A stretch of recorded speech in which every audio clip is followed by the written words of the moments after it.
Miza and Miji are twin sisters. Before Miji's sister had this short blonde hair, the two used to have very similar appearances. They are so similar that even their parents can't tell them apart. However, the personalities of the two sisters are completely opposite from a very young age. While Miza's sister has a meticulous personality and is known as a mathematical genius, Miji's sister is as strong as a sun.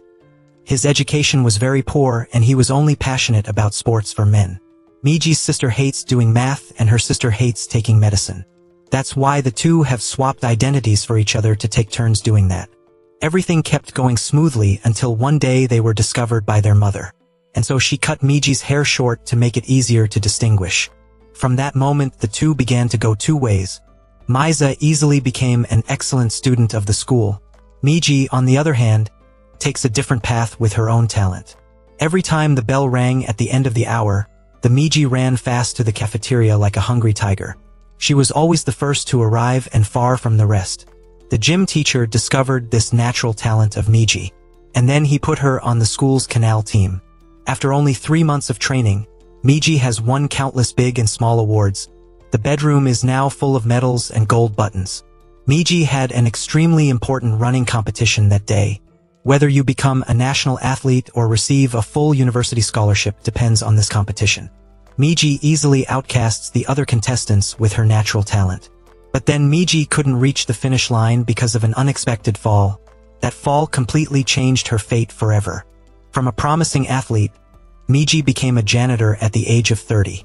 Even she was just a part-time janitor thanks to her mother's request to come in. Even so, she always loves life in any situation. And the Mija sister has a stable job in the city, a desirable office worker for many, but with Mija it's not exactly like that because there are still other hidden corners. Miji's mother is also working at the elementary school cafeteria. Fellow aunts think that Mrs. Australia Hui raised a good daughter. I was working in the city but I never showed off. Mrs. Australia Hui thinks that there is nothing to brag about. She also denies that she is a good mother. I just gave birth to him and he grew up on his own. Mrs. Australia Hui has never told everyone about her second child. She seems to feel guilty for not being able to give Miji a better future. At that moment, she saw Miji waiting outside. Mrs. Australia blamed Miji for not texting her mother but coming here to do something. Miji also sulked that why did she lie to her mother that she only had one daughter. Your father is superfluous.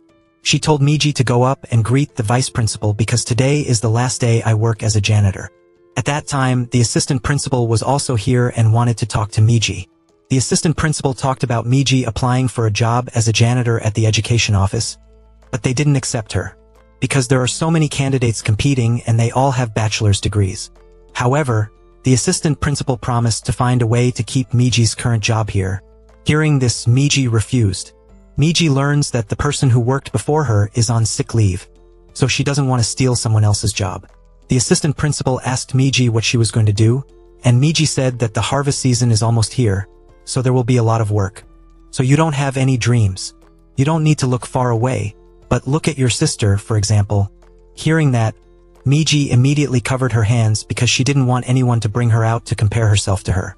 So the assistant principal immediately took her son Hosu as an example. When Hosu was 2 years old, he tried to build up by doing well in law school. Now it is reaping the fruits. So please never give up on your dreams but always strive. Returning to Miji, she took a part-time job at a supermarket near her home. Through this uncle, she learned that the farm was recruiting a strawberry husband. Hearing that they paid 200,000 won, Miji's eyes lit up. Miji immediately wrote a job application. She couldn't believe that farming also had to write an application. She didn't know what to write because she didn't have a degree, but she didn't have any talent. Returning home, Miji told her mother about the assistant principal wanting to keep her, but she refused. Mom immediately cursed Miji when she had already given her a chance without knowing how to seize it. But with Miji, she didn't want to steal the work of her predecessor. Miji reveals to her mother that she has applied to the farm. Hearing that Miji was going to work on the farm made her mother even more angry.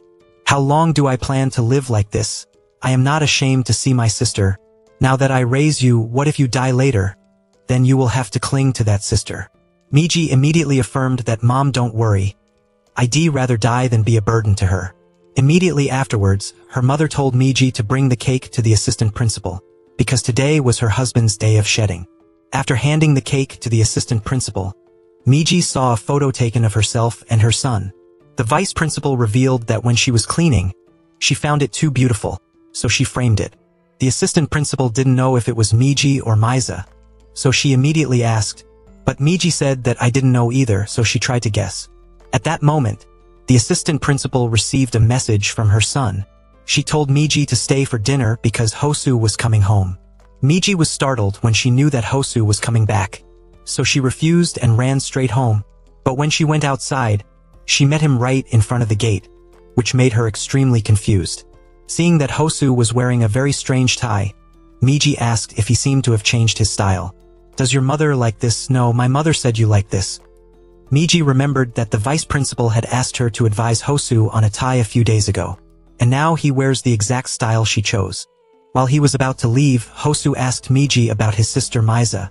She wondered why she asked her that. He went and asked himself, both of you live in Seoul. Miji was annoyed when Hosu didn't mention her but went to ask about Miza's sister. Many years ago, Hosu's family moved in next door to Miji's house. Seeing her old friend, Miji took the initiative to ask, but Hosu ignored it without replying a word. It was a coincidence that the student transferred the Hosu school back to Miji's class. I don't know why Hosu has alienated everyone. Some people think that he must have caused something, so he was forced to transfer schools. But there are also people who deny it because there is information that Hosu is very good at learning. Sitting at the table next to Miji, who was really curious about this strange friend, she deliberately threw the pen on the floor and asked Hosu to pick it up. But once again Hosu ignored it. This made Miji extremely angry when she didn't understand the reason. Returning to reality, Miji is still upset when Hosu doesn't bother to ask about her after years of seeing each other again. And then I asked Miza again. She wondered if the two were in love with each other. At that moment, my mother walked in and asked Miji if she had called her sister. He talked about visiting her, but he hadn't seen her come back. Miji angrily said that you weren't her statement, so why did everyone ask her? You and Miza are no longer as close as before.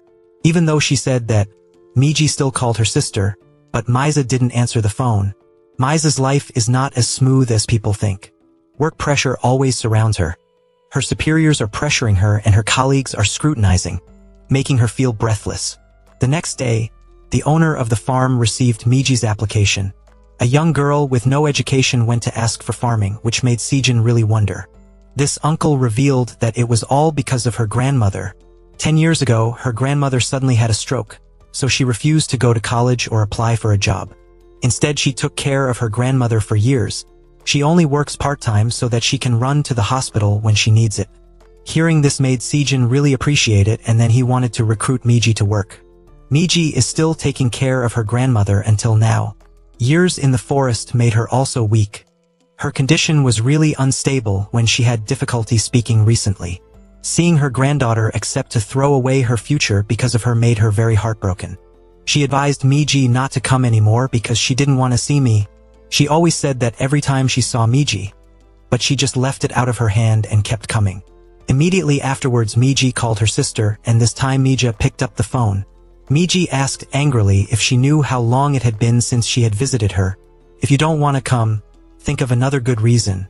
Don't make your mother and grandmother wait while you don't come home. I'm the one who takes care of her, and I can't just visit.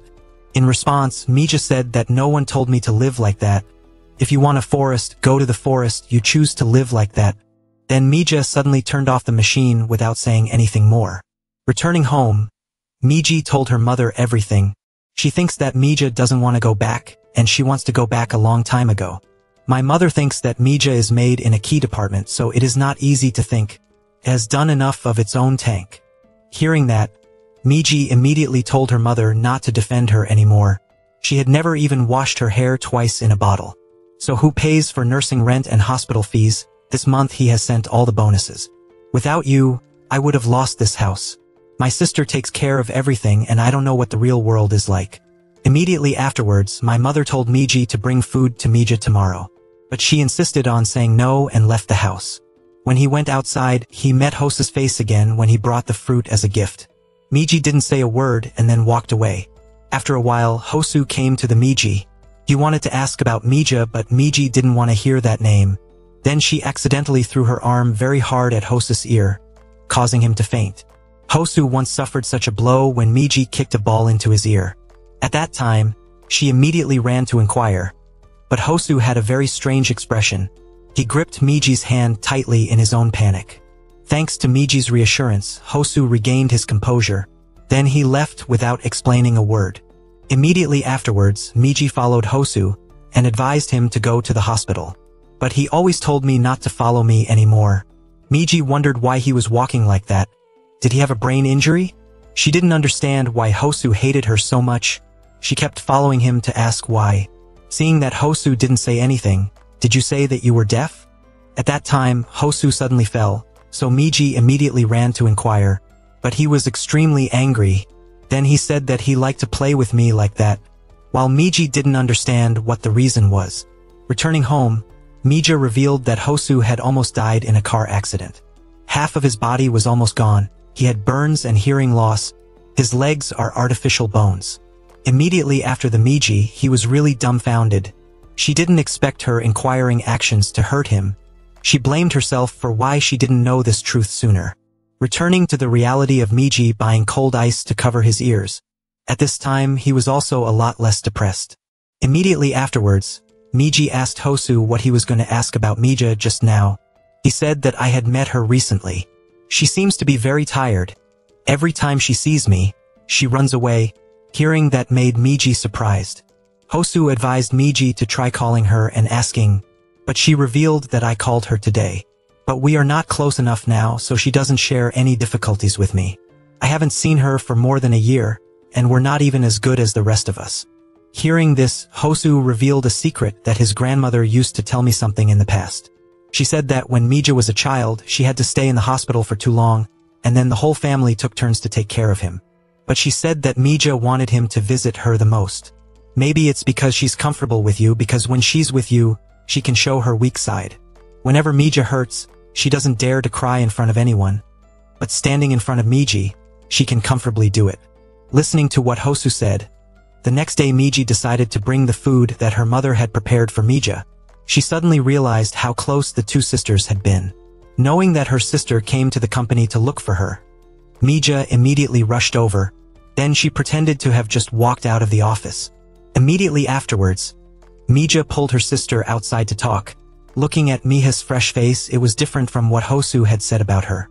But Mija is trying to show herself okay so that Miji doesn't have to worry about her. At that time, the employee dropped the cup, injuring his hand. The boss was very concerned, so he told her to go to the hospital for a checkup first. Just such a small thing made Mija feel jealous. She wished that her superiors and colleagues would treat her so gently. Miji asked her sister if she was injured and went to the hospital with jealousy. In response, Mija said that all office workers are just like that can help employees take time off work. So she came up with one thing, that sometimes falling from a certain height is the best option. Not dangerous enough to be life-threatening and not affect others. The second floor is a little low, but the third floor is moderate, so she will have the opportunity to visit her. Miji thought it was a joke, so she advised Mija to take a break. Then we will both be equally unemployed. Mija is also having the same intention. She wanted to leave that obsessive company for a better place to work. But because of the lectures with the company, she couldn't leave easily. After a while, when the Miji came out of the toilet, I couldn't see the Mija anymore. The food refused to be taken away. Miji called to ask, but Miha's phone was left on the table. Soon after, she brought the phone to the company to give it back to Mija. But it was surprising when the receptionist here said that Mija was not going to work today. Miji was surprised when she said she had just come home from work. On the outside of the Miji, I felt that there was something unusual. Today in the Mija it looks very strange.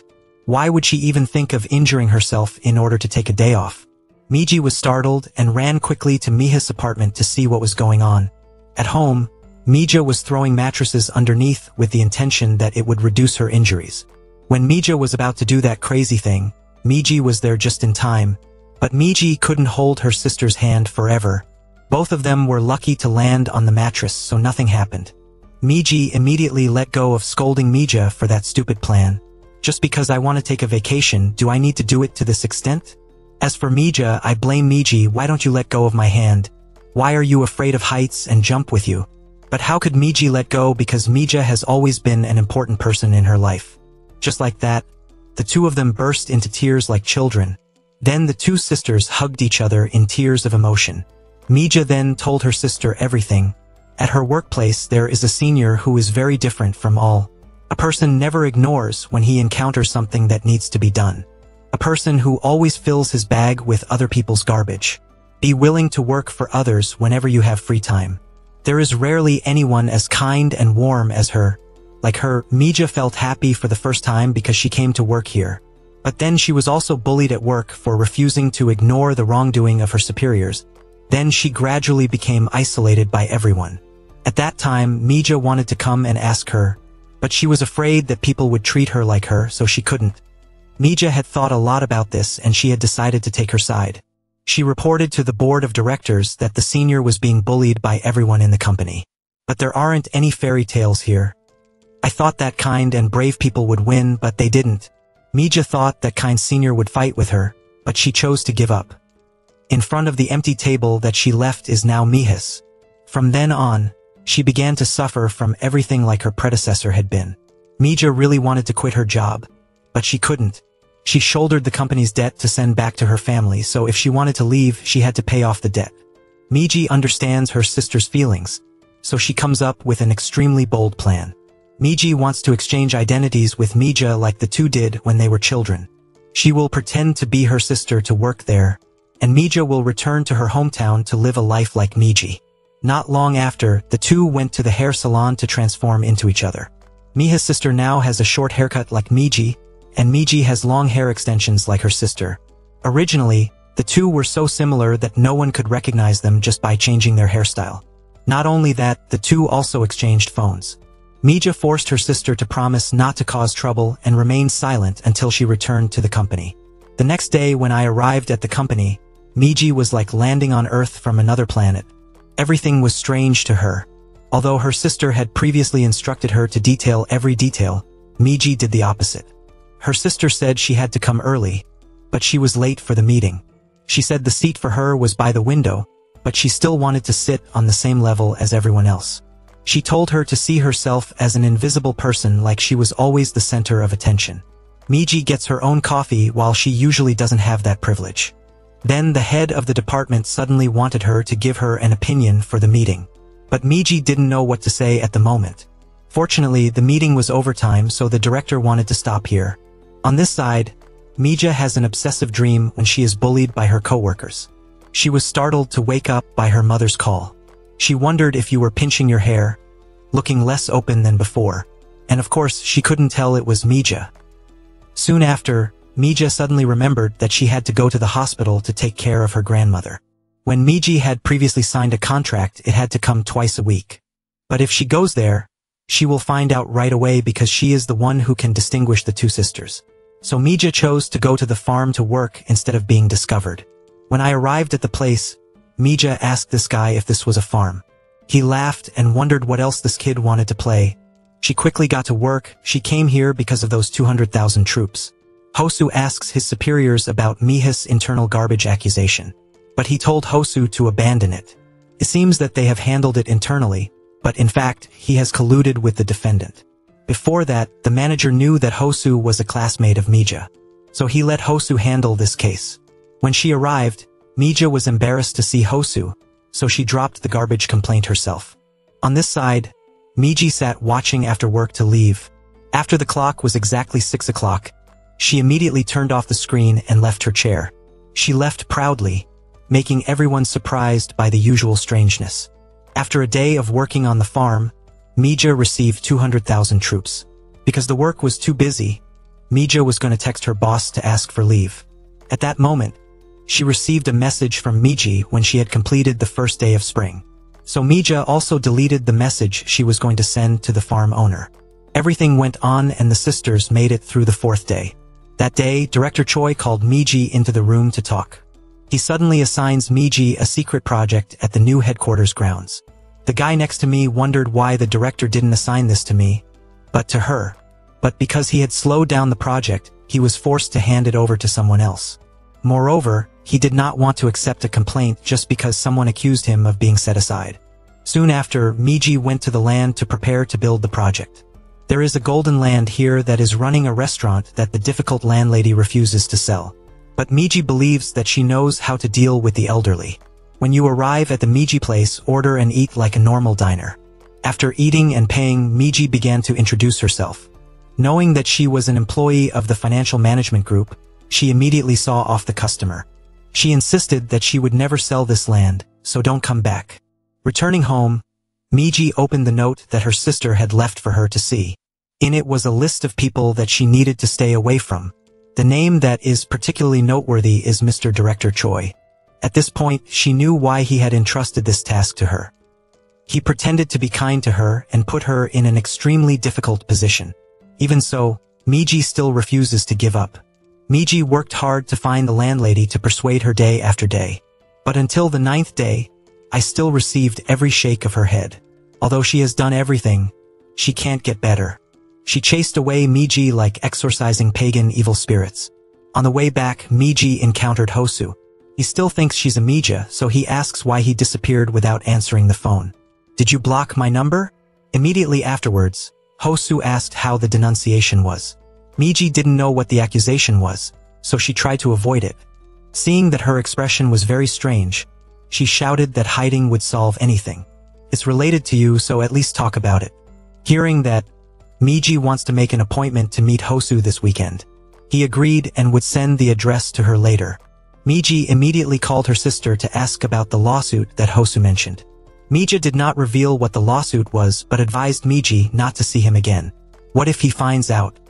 At that moment, Hosu sent the address of the meeting point to Miji. She didn't refuse, but told her why she met near the office on the weekend. He immediately sent a message back where it was. At this time, Miji remembered the moment when they were both in high school. At that time, she also asked Hosu what he liked to see in Seoul. But Hosu said that I saw nothing to see in Seoul. Miji gives him a notebook for him to write down places he hasn't been to yet. She thinks that if they meet in a place where they have never been, it will be much more fun. Returning to reality, Hosu goes to a restaurant to meet Miji. Because there are so many people here, he feels very pleased. Miji kept calling and he didn't hear anything.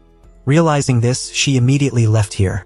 Hosu ran after him to ask the reason, and she said that he had something to say. So it's not appropriate to have a serious conversation here. Soon after, the two stopped by a noodle shop located on the romantic Han River.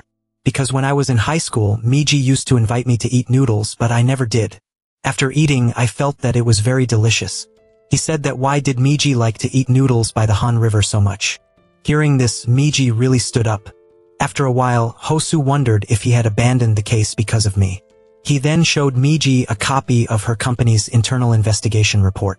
When someone whistleblows, my company will intervene and investigate.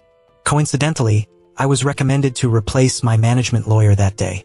In cases like this, when there is sexual harassment, sometimes the victim will drop the case for fear that the rumor will spread. I don't know the details, so don't worry too much. Miji then asked if I was talking about Director Choi, right? But Hosu said that I thought it was a luxurious chief specialist. At this point, Miji understood why Mira's sister insisted on not letting me go to see Hosu. And the reason why she always tries to avoid Hosu is because of that. She didn't want to go deep into her sister's affairs. Once she wants to give up, it must be reasonable. So Miji also affirmed that I would drop that scratch lawsuit. Miji was about to leave when Hosu invited her to see the fountain because it was about to work. But Miji said that the fountain was good. This made Hosu wonder because when he and Miji went to the audition at Superun, she once said that she liked to watch it. The next day, when her mother entered the room, Miji hid the book. She learns that Miji has quit her job at the farm, so she wants Miji to take care of her grandmother. When she arrived, Miji didn't dare to look her in the eye. But no matter how she did it, she could still recognize her as Miji. Hearing her call her name correctly made Miji stand in the picture. Then she said she didn't ask why I was here. But what is it for? Because grandma knows that you will hide it and try to endure it. Until I couldn't take it anymore. Hearing this, Miji burst into tears and said that she was not suffering but was running away from her. She thinks it's the right thing to do even though she doesn't know what's going on. She was always addicted to thinking that Miji was doing very well. On this side, Miji continued to find the landlady to try to persuade her. She was about to sprinkle salt on her. but she said that she deserved to be like that. I didn't do anything illegal. I am doing my job just like you are running this restaurant. Both she and her grandchildren are trying to make a living, so she doesn't need to treat her like that. I didn't ask you to sell or sign anything. I just wanted you to read this paper. As soon as she was lazy, she asked if she was done, and she didn't hesitate to sprinkle salt directly on Miji's face. Miji then dragged her away step by step. Once again she ruined things, but this time it felt much easier to breathe. It felt like an invisible mask had been removed. At that moment she receives a message from Hosu and he wants to see her. Miji arrived at the bank of the Han River when Hosu was already seated, where he suddenly apologized. The last time I was recommended to your company was not a coincidence. My management lawyer knew that we were classmates, so he deliberately sent me away. Anyway, it's over, but if you need support, I'll do everything I can. Thanks to you, I know who I am. He said that when I got my eyes stuck in my head, I just behaved like a child with a stone in my shoe. That's when I realized I had forgotten who I was. From now on, I will start following in my footsteps to see if I have forgotten anything else. Miji also had thoughts in her head. All this time she always thought she understood herself and Mija. But she only guessed and deceived herself to make herself understand. There are many other things that are more than just finding the right answer. At that moment, Miji suddenly received a phone call from the landlady, who wanted to make an appointment to meet her at 10 a.m. tomorrow. It seemed that she had already started to change her mind, and after hearing this, Miji jumped up in her own joy. She was so happy that she immediately invited Hosu to eat instant noodles, and then waited to watch the water spray performance. Hearing this, Hosu realized that the person in front of him was Miji, not anyone else. He immediately asked if he was Miji. Hearing this made Miji really stand up without knowing how to explain. After regaining his composure, Miji denied it, but why was his speech and behavior exactly the same as Miji's? Miji grumbled and said that you mean that I am not allowed to be happy when I am happy or excited. You understand me so well. I don't see each other very often. How dare you behave like that? You understand who I am. After hearing this, Hosu could only apologize for the misunderstanding. But in his body and mind, he felt that a Miji in front of him was very strange. Miji remembers her past self. The only person who understands her feelings is none other than Hosu. When she was a child, Miji did everything to get her mother to pay attention to her, but she only cared about her sister Mija. Perhaps she discriminated because Mija was a good student, which made Miji feel upset. But then when Miji meets Hosu, everything is different, and the two can laugh happily together. The two can also cry freely whenever they encounter a sad story. Since then Miji begins to have feelings for Hosu. But then one day Miji caught Hosu walking beside her sister, and she heard rumors from everyone in the school that the two were dating. Miji still didn't really believe it until one day she participated in the running competition. With natural talent, winning is only a matter of time. But then everything collapses instantly when Miji looks up at the stands and sees her sister fall into Hosu's lap. The shock caused Miji to collapse, a painful fall that she couldn't get up from until later. Returning to reality, Miji went to the tavern owner for an appointment. She finished reading the project but refused to sell the land. She didn't explain the reason and sent Miji away to let her try to hold on. Returning to the Miji company, he was reprimanded by the head of the department for not being convinced. He didn't care how Miji did it, but he had to bring the consent paper here. On this side, Hosu came to the company and saw everyone in a meeting. He wondered because he had not received any notice about this meeting. The upper group explained a word and then chased Hosu out so that the meeting could continue. At home, Mija is preparing to go to the farm. The rancher in his taste saw her seed business proposal. He feels very good and wants to cooperate with her. Outside, Miji's ex-boyfriend was in front of the gate. Jean tells Mija to get in the car to take her to the farm. When he arrived, he asked Mija what time he was coming back so that he could pick her up. Because she was shy, she said that she could go home by herself. But the Jeans insisted on taking her home. At that moment, the rancher in his taste was present. He said that she didn't want to go back. Why did he keep climbing and dragging? Moreover, in my taste, I also want to bring Mija back after work. Meanwhile, Miji continued to look for the owner of the tavern. This time she didn't go in to persuade her, but sat and watched her. Seeing her closing the shop to go somewhere, Miji immediately followed. The owner of the pub came to the cultural center to read poetry. The staff here thought that Miji was a new student, so they immediately invited her to join the trial. Then she gave Miji a poem about the Sea of Sangal. Reading that poem reminded Miji of her situation in the past. After she had an accident during the running competition, darkness seemed to cover her life. Miji has nowhere to go and is always alone. She decided to throw away her shoes as if throwing away her dream. From a valedictorian of a gym class, Miji falls into the abyss of failure. Reading those lines, Miji was overwhelmed with emotion. At that moment, the owner of the tavern discovered the Miji. She panicked, so she quickly left, but she had to be an employee here. At this time, the owner of the tavern was also in front of Miji's eyes. She immediately explained that I only met her by chance, not followed up. She knew that it was too much, so she left without saying a word. That night, Miji told Hosu everything about the day when she watched the tavern owner. She wanted to know if it was illegal to monitor like that if she corrected the report. Hosu said that it is not illegal to monitor in public places or roads, but she could accuse him of snooping if he kept following her. So you should apologize before she loses control. I see many people have to go to court because they can't apologize. Hosu then looked up the information about the owner of the pub, and he immediately recognized her. She is a Xhosa poet who studied middle school with Hosu in the sociology department. The author of the poem The Sea of Glory is her, a poem that once appeared in a university exam paper, but Miji didn't have a college exam to know that. Not only that, but she is also famous for learning to burn the Xhosa needle at Hosa's school. Learning to burn for new students with single mothers, and Hosu herself has also been accepted. Knowing that Hosu knew Mrs. Xhosa, Miji begged him to come and persuade Zuko. It's as if you came to say hello because you haven't thanked her since you took the burn school. Even if Miji ran out of words, Hosu refused. At that moment, a motorcycle rushed towards Hosu. Miji quickly helped him dodge. You took this opportunity to say that I just saved your life, so help me. In response, he said that neither you nor I are good at dealing with people. It's better for him to take Miji away because he's good at making people open their hearts. Speaking of opening her heart, Miji remembered herself that year. After she won many awards from the school level to the city, there were many people around. Everyone wants to be friends with her. However, when she met Han, they all turned their backs, which made Miji even more desperate. The next day Miji brought a gift to Mrs. Xhosa. She had read a poem about the sea that she had written, so she thought this gift would be very appropriate. But above all, to apologize for following her yesterday. Here Miji said everything she knew about Xhosa. She also revealed that she has a friend who used to receive her scholarship. He's my age and now he's a famous lawyer. He says it's all because of her. He also wanted to thank her in person. Mrs. Xhosa did not believe it because no one had ever thanked her before. Just thinking about this made her feel like she was running away. Miji uses secret words to win Mrs. Xhosa's heart, but it doesn't penetrate anywhere, so she turned to action. She helped her mop the floor even though she didn't remember her. Seeing this, Mrs. Xhosa was angry because she didn't tell her to do it. The company told you to do these things? Miji said not really, but I don't know what to do.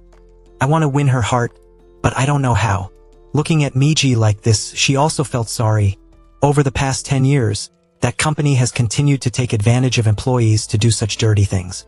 Mrs. Xhosa advised Miji never to come back here. She didn't hate Miji at all, but she hated her company very much. Miji left in disbelief when the door to convince Mrs. Xhosa seemed to have closed tightly. It's the same as her story in the past. Before the day of that important running competition, Miji always told Hosu to come to cheer him on. If I win, I have something to tell you. But after failing and seeing Hosu next to her sister, she didn't want to talk anymore. At that time, Miji was very angry with Hosu. At that time, another friend was also here, and he suddenly wanted to go on a date with Miji. She immediately agreed without thinking about it just because she wanted to show Hosu. In the days that followed, Miji was determined to return to the track but couldn't. The doctor informs Miji's mother and grandmother that she cannot become an athlete. The only door that Miji had was closed tightly. Just thinking about this made Miji feel sad. On this side, Hosu and his colleagues had a meeting with the partner company. There is another person on the partner company's side but has not been able to come. At this time, there are a lot of moods in Hosu's body, so I ask for everyone's permission to go first. When he got to the door, he met his old friend Jijuan. She really wants to see Mija again, so she tells Hosu to call him. When Miji arrived, she realized that it was the person who had turned her back on her when she had an accident. Jijuan is currently working at a nearby company, specializing in finding popular restaurants to make content and introduce to people. This made Miji feel uncomfortable because she didn't spend those things. When the three of them were about to break up and leave, Miji suddenly remembered that she was holding the wrong key to Jose's toilet. It was also convenient for Jijuan, so she wanted to give Miji a ride. Sitting in the car, Jijuan suddenly revealed that I would love to see Miji again because I miss him so much. I used to admire him even though he kept his distance from me. I don't know what I made him angry anymore. Miji was really surprised to hear that. It turned out that she had been blaming this Jijuan friend for a long time. Jijuan wondered why he came to that restaurant at this time. Miji awkwardly said that I have something that needs to be sent back to the shop. The owner of that shop is my grandmother. The next day, Director Choi gave Miji a week to bring Josa to the company. He revealed that this performance review is very important. So don't spoil it. Miji was really confused because a week was too short to convince her. Miji received a phone call from Jijuan. She revealed that she was on her way to his grandmother's tavern. The theme of our buy later is nostalgia. So I found that restaurant very suitable to cooperate with my company. Miji panicked when she heard that. She immediately said that she hated noisy and crowded restaurants. She would throw salt in her face when a stranger came over. Knowing that he couldn't stop Jijuan, Miji immediately ran there. On this side, Josa saw the note that Miji had left behind when she had held the wrong key yesterday. After reading it, she immediately put the note in her pocket. When Miji ran to the place, Jijuan had just arrived. She immediately held Jijuan's legs, and at that moment Mrs. Josa opened the door and walked out. Jijuan immediately introduced that he was Miha's friend. He told me what is his grandmother. I should have called her before I came because Mija said she didn't like strangers. Miji shuddered in anxiety and then put her hands together. This reminds Josa of herself. She used to do the same in fear when standing in front of debt collectors. At that time, a girl stood up to protect her. Immediately afterwards, Josa suddenly told Jijuan that one thing is right and another is wrong. What kind of grandmother is she? But she doesn't hate strangers coming to play. I'm a friend of your niece, so kiss me again. After listening to it, Miji couldn't help but be surprised. Miji wanted to know why she said that. She bowed her head and apologized, and then admitted to herself that I didn't mean to lie like that. Josa knows that when a lie is exposed, everyone feels bad. She also used to lie for herself, and that's why she helped Miji not lose face in front of her friend Jijuan. She considered it to be a reward for Miji for cleaning up last time. Mrs. Josa knew that the company was forcing Miji to do something and she wanted to know what it was. Actually, the company wanted to see her, so they told me to ask when she would come. After a little thought, Mrs. Josa said that it was Friday of this week. She wanted to tell them herself instead of letting Miji suffer. After listening to it, Miji felt very happy. She thanked her at the end and then she asked where the toilet key was. So you haven't read the paper you left behind? I told her that I would leave it at the convenience store next door so that I could go get it for her immediately. When Miji had just left, Hosu was suddenly here. Hearing Hosu's introduction as a student who had received the Josa scholarship made her very happy. Miji returns and sees Hosu giving gifts to Josa. Seeing her so happy, she didn't want to interrupt either. Miji stood outside for a while when Josa walked out and retrieved the key. Miji then walked into the house. Ever since she had set foot here, she had never seen her so excited. Miji asked Hosu why he suddenly came here. I thought you would never come because you were worried about any conflict of interest. By the way, Hosu also revealed that he had quit his job. Now I can do everything I want. So from now on, I will help you. If you don't make it to the end, I'll help. I was working for a law firm before, so I couldn't take on that case myself. But now I'm free. Miji didn't care about that lawsuit, but she wanted to know why he quit his job. He said he just wanted to find another better company. I don't regret that decision either. Miji didn't know if she should let Hosu handle this case for her sister, because according to her, each animal will have its own way of survival. After the incident of the murder that year, Miji immediately took a break from school for 2 months. The teacher informed Mija about this because if she did not have a sick certificate from the hospital, she would not be eligible to graduate. Mija returns home and calls for Miji's door, but she refuses to open it. Immediately afterwards, Mija had to cut her hair to pretend to be Miji. Then Mija went to the regular class to take attendance on behalf of her sister. Since then, Miji has been locking herself in her room for 2 years. When anyone asked about Miji, her mother said that she was on SEO to treat her legs. Returning to reality, Miji informed Director Choi that she had scheduled an appointment with the landlady. He immediately gave Miji a compliment and told everyone to applaud to encourage her. Mr. Choi is not a simple person. He wants to raise the Miji very high. You have to let everyone know that this harm is possible thanks to Miji, so that when you encounter a problem, all attention will be on her. If the landlady hadn't come that day, Miji would have suffered everything. Standing nearby, Miji heard all his dark plots. She immediately ran to find Mrs. Sosa. Mrs. XOSA's shop is being scorched, so she intends to close it for 3 days. Miji also recorded everything to report to the company. She shoved a bag of food for Miji because the refrigerator was broken, so there was no place to store it. Then she asked Miji to bring the stewed chicken soup back to Hosu. She was afraid that Hosu would think a lot after quitting her job, so she needed to eat and drink. Immediately afterwards, Miji brought it to Hosu. Seeing him so moody, Miji immediately asked why. Hosu revealed that I had applied for a lot of places but no one would accept me.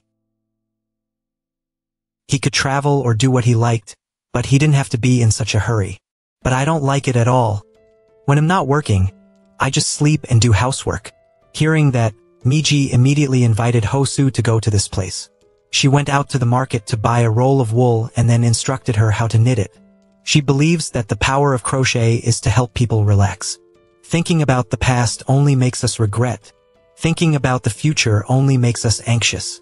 So every time you think too much, knit a crochet. Hosu wondered, what if I became useless? I wanted to get into a better law firm and prove that I was the right choice. But now when I quit my job, I see that the law firm I quit is the best I applied for. It feels like there's nowhere to go except for inferior airlines. But Miji didn't think so. No matter where he went, he was still a Hosu. He was no worse than before and he didn't slip down. He just quit his job and his person is still like that. After listening to it, Hosu wondered why he was so kind. A Mija I ever knew that never comforted anyone. Miji immediately beat the drum so that she wouldn't have to ask such questions. That day, Chong-gu bought a chair for Mija so that she could sit comfortably at work. He also just heard that she had a twin sister, so he immediately asked. Mija admits that it is true both of them have the same symptoms, so they are very similar. Chong-gu also knew that there was a period of time when she disappeared for about 23 years. Thinking of her sister's story, Mija immediately excused herself to avoid answering. This party receives a message from Miji. She told him to come to the station to apply for a post because there was a new job waiting for him. Hosu immediately went there and sat down while waiting. At this moment, Mrs. Josa passed by, so she saw him. Turns out that Miji wants to follow Josa to help. Josa didn't want to do that because she was a lawyer. How could she do errands? She advised him to go back, but he said that he was unemployed, so he was very free. Immediately afterwards, he followed Mrs. Josa to buy a refrigerator. At that moment, he received a phone call from his mother. Just because she wanted to show off her talented child, she turned on the speakerphone for a group of classmates to listen to. She asked Hosu how he was doing lately. After a moment of hesitation, he revealed to his mother that he had quit his job. After listening, she really stood in the picture, and Hosu immediately turned off the phone. On the way home, Mrs. Josa suddenly wanted to hire Hosu as her lawyer, as her legal person in the upcoming meeting of Miji's company. Back at the restaurant, Miji was already here and she knew about it. She told Miji that from now on, if there is anything related to her, please report it to this lawyer. Hosu wants to get the sale documents this Monday before the meeting takes place. Since this is a job, Hosu has nothing to do with Miji even though the two are friends. On the way back, Hosu received a phone call from Ji-jun. She thanked Hosu because thanks to him, her interview went well. Ji-jun was going to visit Hosu's office to discuss some things, but he revealed that he had quit his job there. Hearing Ji-jun mention the class meeting this weekend, Hosu said that he had told Miji. Actually, I deliberately didn't tell him because Miji has never met anyone since he quit the construction first. So I think he feels shy when he meets people. Miji immediately grabbed Hosu's phone and said thank you for thinking of me, but he'll be coming. He'll take Hosu with me and make an appointment to meet everyone there. Miji must go. She doesn't want people to think that Miji is trying to avoid because she failed the exam first. She also advised Hosu to dress very dapper that day or they would always talk about him. Then the day of the class meeting finally came, and when Miji was about to enter, she remembered the old story. At that time, everyone was talking about her future after the incident. He won't be able to go to college, he's going to get married in his taste and neither of them is stable. While he was thinking about it, his friend Hyun was present and let her in. Everyone wondered why we never met him. She came to explain that my workplace was too busy to do so. On this side, my mother wondered about Mija when she was due to pay her hospital fees, but she had not seen it sent back. Or is it having money problems? Standing next to Mija and saying that this time I will pay for her. I already have money working on the farm, but I don't want to take it but save it. She always thought it was easier for Mija in the city to make money. This makes Mija feel pressure because her mother always carries her. Returning to the class meeting, now the new Hosu came. Everyone knows that Hosu is now a lawyer, so everyone admires him. Someone even wanted to ask for his business card. While confused, Ji-Jun reveals that he has quit his job at the famous law firm One Gun. Hearing that made everyone admire even more. Hosu is a lawyer and Mija is an employee of a public company. Everyone is talented. Immediately afterwards, they turned to mention Miji. The person said that he had seen Miji transport goods at the supermarket. He said she was a janitor. Hearing this, Miji remembered the story of how they used to make fun of her like that. Hosu immediately spoke up. Why are we talking behind his back? After listening to it, everyone was silent, and Miji could only hug the anger in her heart. After the party ended, Miji felt that something was upsetting in him, so he asked. He immediately said that there was nothing to be happy about this class meeting. Moreover, Hosu felt annoyed with the Mija. When people speak ill of Miji like that, an older sister like her can only be silent. At this point, Miji knew that Hosu always cared about and thought of her. Returning home, Miji receives a phone call from her sister. Mija forgot to mention the hospital fee for her grandmother, so she wanted Miji to transfer the money to her mother and then spend the rest. Moreover, she came home this Friday because she needed a haircut. But this Friday, Miji had an important affair with Mrs. Roxa, so it was impossible. Mija asked what she was busy with, but Miji lied that there was an important meeting at work. She didn't want her sister to have to worry about it, so she didn't want to reveal it. After the two sisters swapped identities for each other, they learned about each other's own suffering. If they put themselves in anyone's shoes, they will all feel miserable.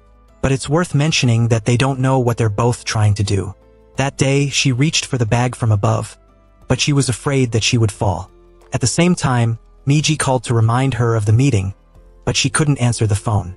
Miji immediately called Hosu to ask about Mrs. Roxa, but he said that he did not go with her. She immediately ran to the house to look for her. Inside, Miji panicked to see that she was still lying there. This scene reminded her of her grandmother who had suffered a stroke. At that time, Miji felt very nauseous while Mrs. Roxa didn't understand anything. At the same time, Hosu was also here. Seeing that, he immediately went to get the bag for Miji to vomit. She rushed out and was taken to the hospital, but fortunately only suffered minor injuries.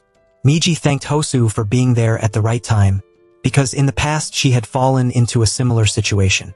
At that time, my mother tried to call the door, but I didn't see Miji answer, so she broke the lock and went inside. She was angry when Miji kept going out of her room by herself for 3 years. She always said that if you can't run anymore, it doesn't mean that your life is over. She frankly said that since when did my mother care about me? Before I couldn't run, my mother never paid attention to me. Mom, please go back and worry about Mija as before. To me, you are just a companion to Mija. So I just left you alone and ignored you as always. I only have Mija, so what did I give birth to? As soon as she spoke, she immediately gave Miji a painful slap. Then she was constantly a little angry at Miji's body, and seeing that, the grandmother immediately stopped her. Outside, the grandmother blames Miji's mother for doing so. Miji's mother blames her grandmother for spoiling her too much when she was a child. Immediately afterwards, the grandmother quietly and advised Miji. She didn't expect anything high. She just hopes that her beloved grandchild can be healthy and eat well. It's okay to be by her side like that. She has enough money to support her grandchildren, so don't worry about anything.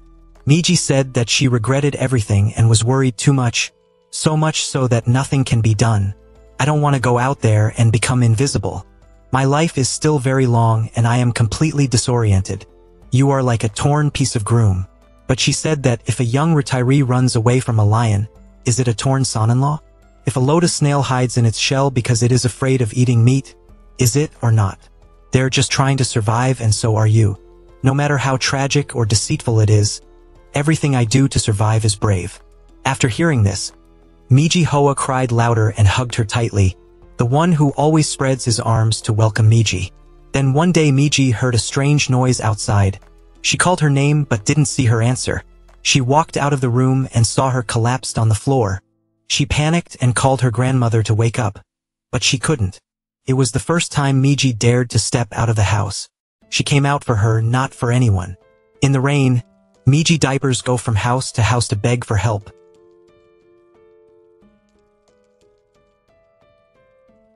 He'll leave the meeting schedule after Mrs. Zosa is discharged from the hospital.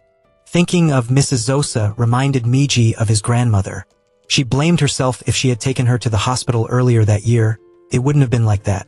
If the person at home that day was not Miji, but someone else, my grandmother would not have been paralyzed. Hosu wondered how it was Miji's fault. Then she immediately said that Miji was always the same. It's not enough for him to be miserable. He has to make everyone suffer. What I hate the most is that it just lives like that. Hosu sighed and said that my father must have died because of me. That day I insisted on going out. I don't want to go with my mother, but I just want the two of us together. And then our car was smashed by a drunk driver. If I hadn't asked to leave that day, things would have been different. But it wasn't his fault but the drunk driver. He said it wasn't my fault, but why was he so harsh on Miji? So what happened to his grandmother wasn't because of him. On this side, Hosu's mother invited Mija to the house to make chili sauce. Seeing that Mija kept staring at the photo, she immediately asked if this was Mija. Mija immediately denied it, but she didn't believe it. She said that there was rarely a child as attentive and kind as he was. When I was in school, he cut his hair so that his sister could graduate. No one cares about family like Mija. On the other side, Miji asks Hosu, why are you protecting Miji so much when the two are not close? Hosu didn't hesitate to say that it was because I liked him. But since Miji is my first love. Hearing this made the real Miji amazed. Mitzi was now curious as to when Hosu started liking her. Hosu said that when you like someone, you don't need to know when it started. But if he had to say, it was probably when they were climbing mountains in high school, when he climbed Dusun Bong Mountain. Hearing that, Mitzi started analyzing at work.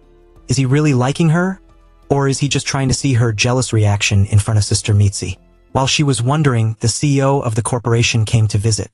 He asked about the land purchasing project, and the team leader tried to blame Mitzi. Luckily, the director stepped in to help so she didn't lose face at this company.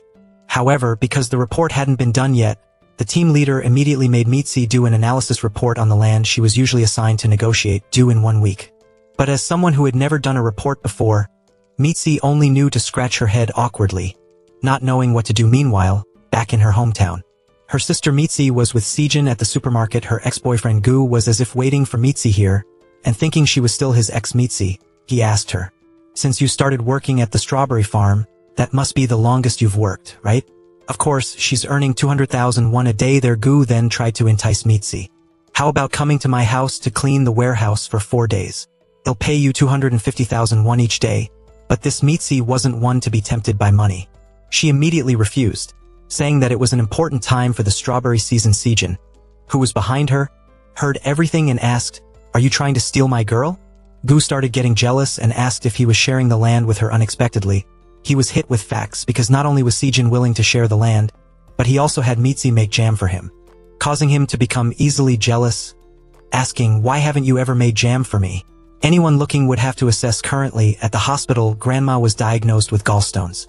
She remembered that since she was young, she had always had severe abdominal pain but had never gone for an examination. Because of this, she wouldn't be able to attend Miza's company appointment.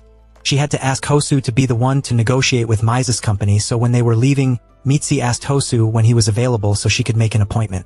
Hosu said he didn't need it, saying, I can do it myself. Mitzi still suspected that he was saying he liked her but was showing off his gallantry in front of her sister, proving that men's words couldn't be trusted. First love my ass. Mitzi wondered, what's so special about the top of Dusun Bong that made him like Mitzi? According to her memory, Mitzi saw that her sister seemed jealous when the two held hands, but Hosu said, I liked you from the moment we climbed up, not when we were going down. Mitzi was at her wit's end, not knowing who to hire to write the report for her. Calling her sister would only result in her getting scolded while she was helpless. Miza's sister called, saying, Grandma wants to hear your voice so much. Mitzi started to whine to her grandma about the difficulties of life. Grandma asked, do you remember the promise you and I made back then? Even if you're not here, they'll still keep that promise. After seeing Grandma hang up, Mitzi was curious. Those two have a lot of secrets together. The next day when she went to the office to work, Mitzi suddenly realized that someone had prepared the documents for the work she was assigned. Looking around, she only saw a colleague named T who was constantly being asked for favors by others. She wondered if this friend had helped her because he had offered to do this case for her, so she took the documents to lunch and put them in front of T. Mitzi asked, "Did you help me with this? Why did you do it before doing it for everyone else?" This T wasn't someone who prioritized, but rather someone who worked in order. As soon as Mitzi asked for help, this colleague left, making her chase after him and beg him just to help her with the report. T was a little confused, asking, "You used to do these things yourself. Why do you need help now?" Mitzi started complaining, saying that ever since she was cornered, she had been losing sleep. After begging for a while, this friend finally weakened and agreed to do the report for her. So after a period of time preparing the documents for Mitzi, she also searched for information day by day, until she completed the project report. Meanwhile, back at home, the news was constantly reporting unemployment on TV, making Mrs. Okehui curious as to why Hosu in Seoul quit his lawyer job, that Mrs. Hong, who showed off all day long, ended up having her son quit his job as well. There must be something wrong with him. Meanwhile, Hosu met up with an old colleague from the company, telling her about his desire to create a law firm to help an old friend. This older colleague asked Hosu if the person he was referring to was the friend they both used to sit and crochet with the other day. "Maybe next spring you'll get a wedding invitation," she said. Hosu bluntly replied that she was just the older sister of his first love. This made the older colleague mistakenly think that Hosu was looking for the image of his old flame in the older sister, so he was that kind of person after all. The older colleague advised Hosu to think about whether he still loved the younger sister or the older sister who resembled the image he once pursued. He could only choose one. So Hosu decided to go home to visit his mother, conveniently bringing some gifts to tell his mother that he would go over to the neighbor's house to give them away. In the evening, when Nizo just got home with the strawberry farm owner, Sejin, Hosu happened to be visiting to give gifts and ran into them as the two sat together. Hosu asked who that guy was earlier. Nizo expression remained as cold as usual, saying that he was just the strawberry farm owner and there was nothing special about him, taking advantage of the opportunity to come here. Hosu, thinking that the person in front of him was Mitzi, asked, "Do you remember the old days when we both climbed Dusobong Mountain?" "I still remember when we were on top of the mountain in those days." Hosu was very negative, but only when he was near Mitzi. "You could be yourself and have the motivation to change yourself more since then." But Mitzi was not Mitzi. She still only showed an indifferent and cold look because she didn't care much about her sister's affairs. Lean asked to leave, making Hosu a little embarrassed, a little hesitant as to why Mitzi was so different than before. As for Mize's company, to thank TT, Mitzi invited him to a meal as a thank you, conveniently asking T why he helped her when everyone in the company remembers him. T bluntly said it was because of a debt of gratitude. "Mitzi used to help me. Don't you remember? It's understandable because usually she looks more indifferent than she does now. So I came home." Mitzi immediately asked her older sister if she knew this friend named T in the company. But Mitzi didn't have any special impression because the two had never said a word to each other. Mize's older sister also told her younger sister about how Hosu came back here today to find you, and then suddenly started talking about Dusunbong Mountain. He said that it was a turning point in his life. Thanks to you, he was able to reach that mountain top. Making the older sister a little awkward, Mitzi curiously asked if the two used to date. At your running competition that year, Mitzi at this time revealed the secret of the two that year. It turned out that she and Hosu were only late for Mize's competition. But Mitzi was so tired from being sick that she fainted and fell into Hosu's arms, afraid that her family would make her be hospitalized. So at that time Mitzi told Hosu not to tell anyone. Mitzi blamed her sister for not telling her sooner. So Mitzi misunderstood her sister all this time. But when she heard this news, Mitzi felt so much lighter. So Mitzi realized that she wasn't alone all this time as she thought. Because of the small misunderstandings, she has always been jealous of her sister. The next day at school, some of the girls were gossiping about how when Mitzi went to the supermarket the other day, two guys were interested in her. One strawberry farm owner was given gifts, and the old boyfriend was jumping up and down. Mrs. Hong, the vice principal, also came to eavesdrop a bit and then told Mize's mother, "It seems that recently your child is having a little love life." Mrs. Hui didn't believe it and said that she was 30 years old. What was there to love? Mrs. Hong said maybe we'll be eating wedding cake soon. Meanwhile, at Mize's company, the CEO of the corporation revealed to Director Hui that in this land planning project, the restaurant that the homeowner is making difficult is actually not in the category to be purchased. But if Director Choi here can persuade the homeowner to sell the land, he will be promoted. Because of this, Director Choi asked the team leader, and she contacted the lawyer from Ms. Sora's side so he could take over. You can tell that this guy wants to take this opportunity to get promoted while preparing the meeting room. Mitzi asked TT if he knew how to hack computers, and a colleague outside saw it and started gossiping that Mitzi was hitting on young kids again. Coincidentally, Hosu heard all the bad words of the two colleagues just as he arrived. He stood up to protect her, telling these two that if they were sued for defamation under the criminal law, they could face a fine of up to 10 million won and 5 years in prison. And conveniently warned that I am a living witness here, so shut your mouths. That's how it was on the outside, but when he stood in front of Mitzi, he acted seriously like he was Ms. Sora's lawyer, not related to Mitzi so that her colleagues wouldn't misunderstand her. In the handover strategy session between the two parties, Mize's company said that they had compensated Ms. Sora 40 more than the market price for the surrounding land. And they will also support her in opening a restaurant again elsewhere if needed. Hosu immediately saw the loophole in this company, and initially said that his client would not sell under the conditions offered by the company. The fact that you guys are offering a higher limit than normal proves that this land is important, which will make those who have received compensation before feel jealous. Director Choi asked if there were any other conditions that Hosu wanted to propose, and he took this opportunity to tell Director Choi, "My client doesn't want you guys to use low-level employees to negotiate." As the client's lawyer, Hosu said that from now on he will only work with Director Choi. When he returned, Mitzi quickly blocked the elevator door, asking if he came here today just to help her with this. Hosu is still worried, afraid that Mitzi being with him like this will be gossiped about by colleagues. And that thing just now was just being fair and impartial.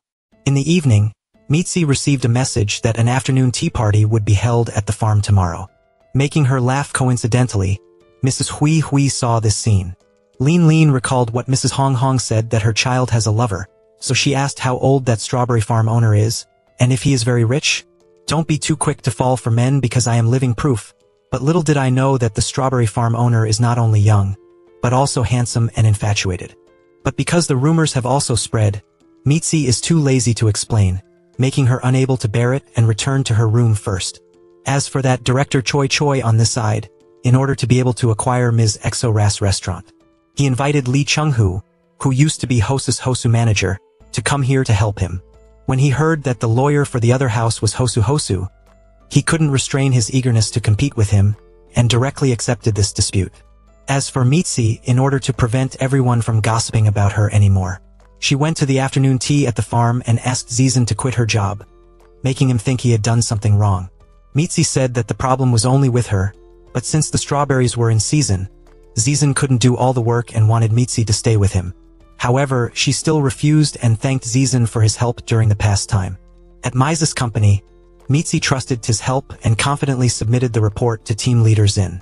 He was a petty man, so he scrutinized every little detail in the report, such as the missing units, and made things difficult for Mitzi, asking her to send him the draft to do it himself. It was as if he wanted to steal Mize's credit, and her friend T also felt sorry for Mitzi. At Grandma Sora's house, Hosu was checking the electricity and water for her when Zizan came to visit, because she needed information about the nostalgic project. But because she happened to meet Hosu here, she asked him out for a drink and a chat. However, Zizan's ulterior motive was to ask if he currently had a lover or not. As for Mitzi, she was sad that the plan she spent a whole week redoing was considered garbage. She went to drink alone. Coincidentally, her colleague T also stopped by because he saw her sitting alone. Mitzi began to complain about the process of making that report, only to receive a superficial review. T advised Mitzi to take a break for a while, but she couldn't. Doing so would only make her lock herself in her room, and it would be very difficult to get out, only when she heard the news that her grandmother had a stroke that year. Mitzi said that she tried her best to get out, while it only took 30 minutes to get there from her house, but it took her 4 hours to see her grandmother. Just because she didn't want to regret not seeing her one last time. Since then, her grandmother realized that the other meaning of the name Mitzi that she just saw was extremely meaningful. That is, yesterday has passed and tomorrow has not yet come. Only today is unknown what everything will be like, so you only need to know about the presence of the present. Her grandmother advised Mitzi to live for today, and so did she. The two grandchildren promised each other like that, and they both tried for 10 years since her grandmother had a stroke. As for Hosu, after having a day out with Zizan, she gave him a pile of food and asked if he had a good time today. Did he have fun going to new places? Hosu did not hesitate to say that he was also happy because he simply thought that friends should hang out a bit. But he didn't know that Zizan was trying to flirt with him. Just arrived home, Mitzi called Zizan, calling him out and wondering why Mitzi was turning him down like that. Mitzi said that only when women feel pressure in life do they get drunk like this. Hey Hosu, are you planning to treat me like that? If you like Mitzi, why do you keep talking about the top of Zushenbong Mountain without saying the reason? At this time, Hosu said it was because Mitzi was on top of that mountain. And that year, when Hosu tried to climb to the top of the mountain, he was worried that Mitzi would climb to the top first and then go down first.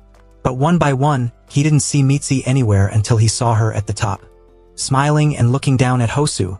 Since then Hosu realized that he had his own goal and she was like a savior to him.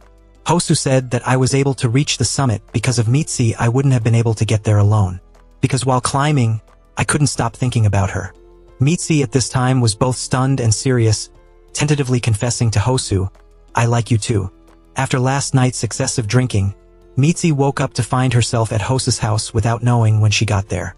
Remembering what happened last night only makes Mitzi want to disappear and hide somewhere. At this time, Hosu also came home. Mitzi asked why he didn't call a taxi to take her home, but he was here instead. Hosu said he tried, but couldn't. He conveniently handed her a grapefruit juice to relieve her hangover, saying, I never thought I would have to buy hangover relief in the morning. Hearing that, Mitzi immediately asked, did I say anything I shouldn't have last night? Did I say I like you or something? Hosu, seeing that Mitzi only remembered that much, said, that's enough, you don't need to remember anything more. Mitzi hurriedly told him not to take those things seriously because they were just nonsense spoken while drunk. Realizing that it was almost time for work, Mitzi hurriedly looked for her things and prepared to go to work. Just arrived at the company, she was immediately pulled away by team leader Xin and director Choi to the presentation room to present to the company's CEO about the project she was in charge of.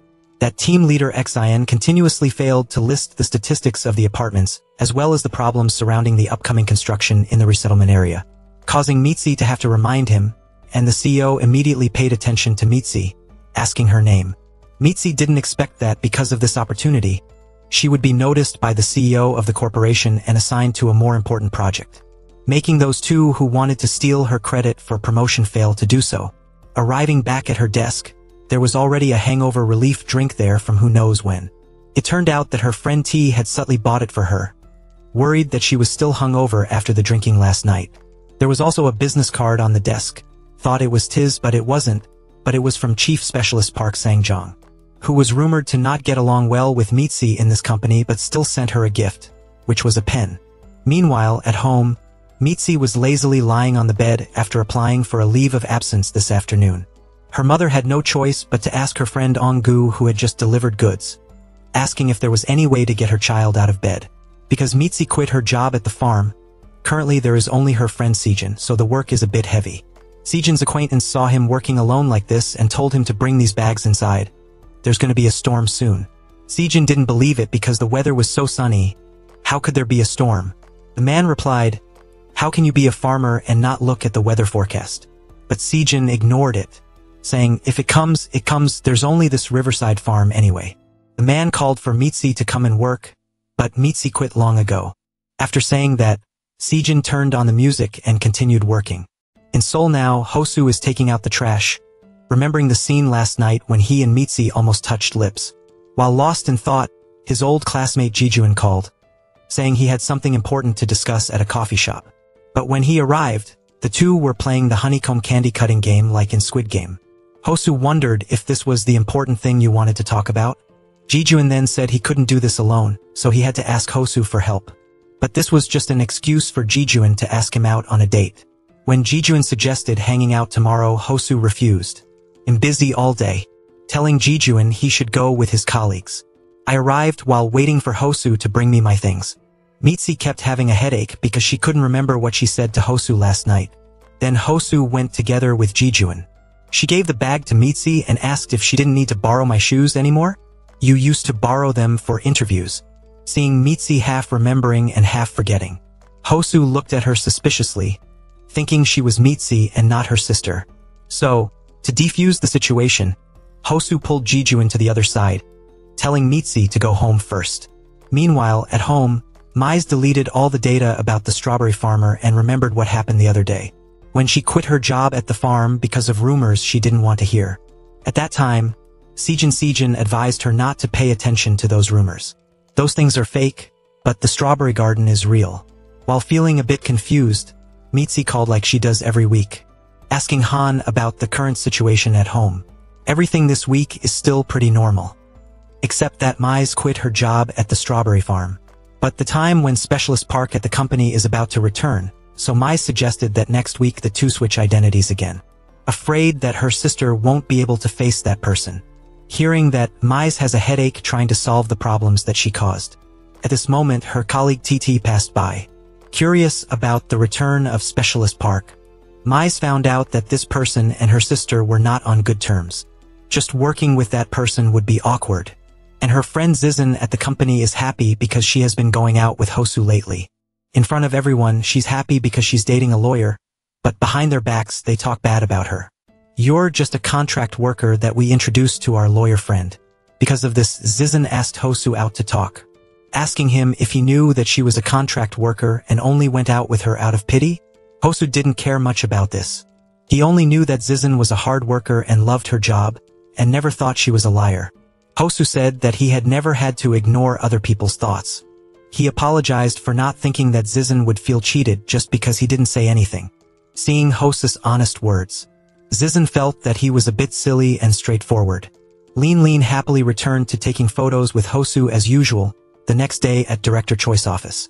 Lawyer Lee requested to meet Ms. Sora privately, but she had already been hospitalized. Lawyer Lee immediately asked who was in charge of this project, and Director Choi took the lead. He knew very well that it wasn't Director Choi, so he asked who actually went to persuade Ms. Sora. Director Choi then admitted that it was Mize. Lawyer Lee immediately asked her to talk to him about the personnel lawsuit from before, not knowing that the person in front of him was not Mize. He conveniently asked if she and Hosu had known each other before. To tell the truth, the two have known each other since high school and can be considered close. Lawyer Lee went straight to the point that he would help her handle the personnel lawsuit in this office. In return, she must be responsible for completing the land acquisition project, especially Ms. Sora's restaurant. As long as Mize reveals this secret plan, she will definitely be sued. Mize was stunned, not thinking that she would get involved in something so serious. When picking up Ms. Sora at the hospital, Mize was flustered, afraid that she would find out, but she didn't pay attention to what she was holding, saying that there was one thing that she should have said a long time ago.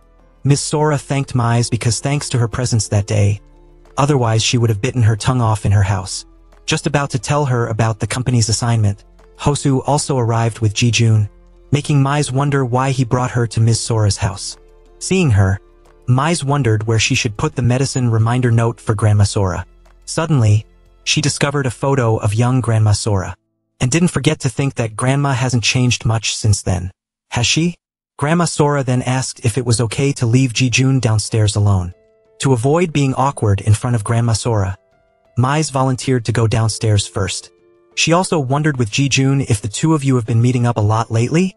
Unexpectedly, Ji-jun approached, asking what you think about Hosu.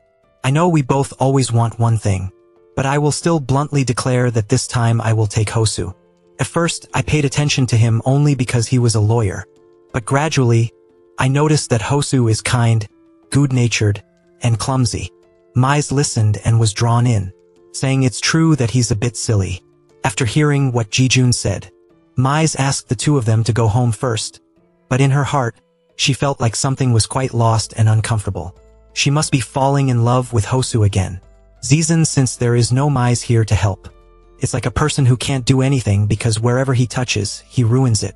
Just making a storm shield is extremely difficult. And Mize at the current office is forever searching for the secret document that Lawyer Lee gave her.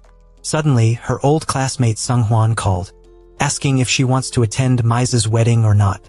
The two of them are getting married soon. Mize intended to take the bus, but this classmate still tried to get her to go together no matter what, saying, "Are you sure? Since it's a mountain road that can only be traveled by car." Out of options, Mize could only listen to let this classmate come and pick her up. I have arrived. Hosu, when cleaning the house, found the watch that Mize left at his house. Seeing Mize's sleeping face at that time made Hosu even more believe that the person in front of him is more likely to be Mize than Mitzi. He also called Mize again to ask if she forgot any documents. "Here, I'll return the watch you left at my house." At this time, Mize admitted that she was assigned a secret document at her company. The lawyer said that she might be sued if it's leaked. Hosu said that she will definitely be sued 100. Luckily, no one else knows about this except Hosu. Mize is worried about whether she should tell Mrs. Sora or not. Hosu advised her not to say anything from now on. Just pretend that you have never told anyone. Until she sat in front of lawyer Lily. Although Mize was a bit nervous, she was sure that she had never told anyone about this project. The lawyer then asked when he could meet Mrs. Sora's side to negotiate. He also wanted to confirm who Mrs. Sora was, so he showed a photo which surprised Mize. At the restaurant, Mize kept thinking about that photo.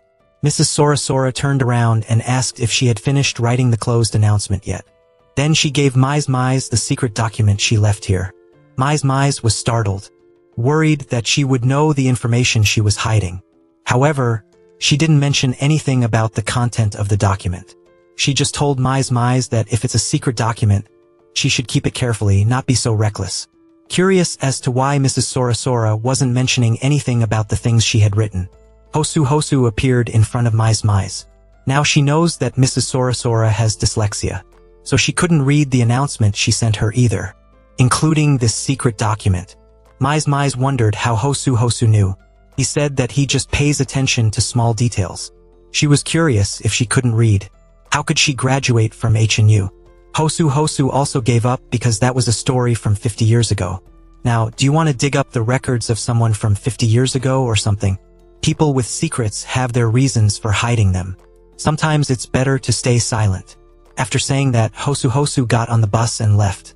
While Mize was still curious about when he knew Grandma had dyslexia. The next day, her friend Sunghan also came to pick up Mize to go to her friend's wedding. He mentioned that there would be some exciting faces to look forward to at this wedding. Arriving at the venue, Mize immediately saw Hosu and Jijun who came together. While sitting at the table, they were flirting and acting cute everywhere.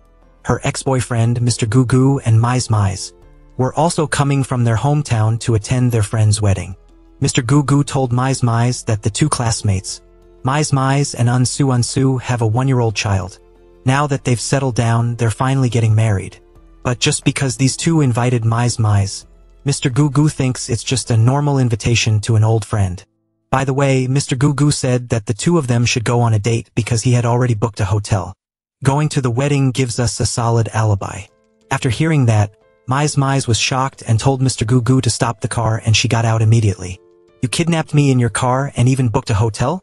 She didn't know that this was just a joke that Mr. Gugu often made with Mize, making Mr. Gugu wonder if the person in front of him wasn't Mize. Meanwhile, at the wedding, seeing Mize drinking non-stop in front of him, Hosu also drank just as much. At this time, Sunghan told them that there was a special and fun person coming here today. This Mize. Hosu seriously asked Sunghan, what's so fun about Mize coming here?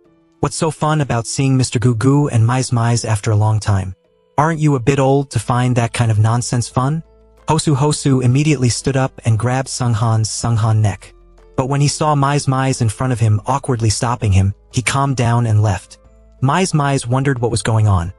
So Sunghan told her that back then, Mr. Gugu, who was famous, confessed to Mize in her senior year.